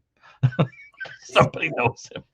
You ready to go to Hawaii, Gary? I'm ready. And by the way, those flyers should be in Spanish and English, Chris.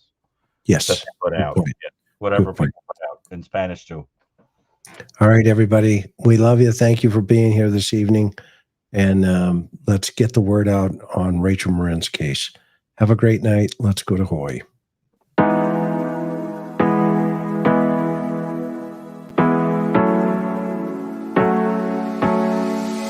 Hard working every day. I'm stressed out 24/7, babe. No timeouts. Wish we could fly away. You and I go to our favorite place. Oh yeah. Make special memories together. I'll be your company now and forever. I say we fly away. You and me go to our favorite place. Feeling the sun on my face in Hawaii. With you, Hawaii. With you, Hawaii. With you, Hawaii.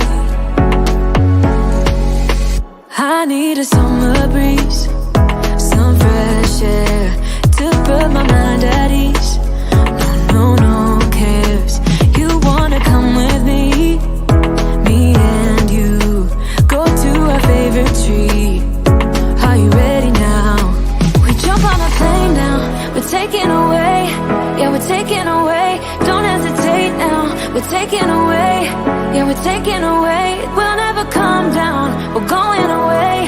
Yeah, we're going away. You and me. Feeling face in a world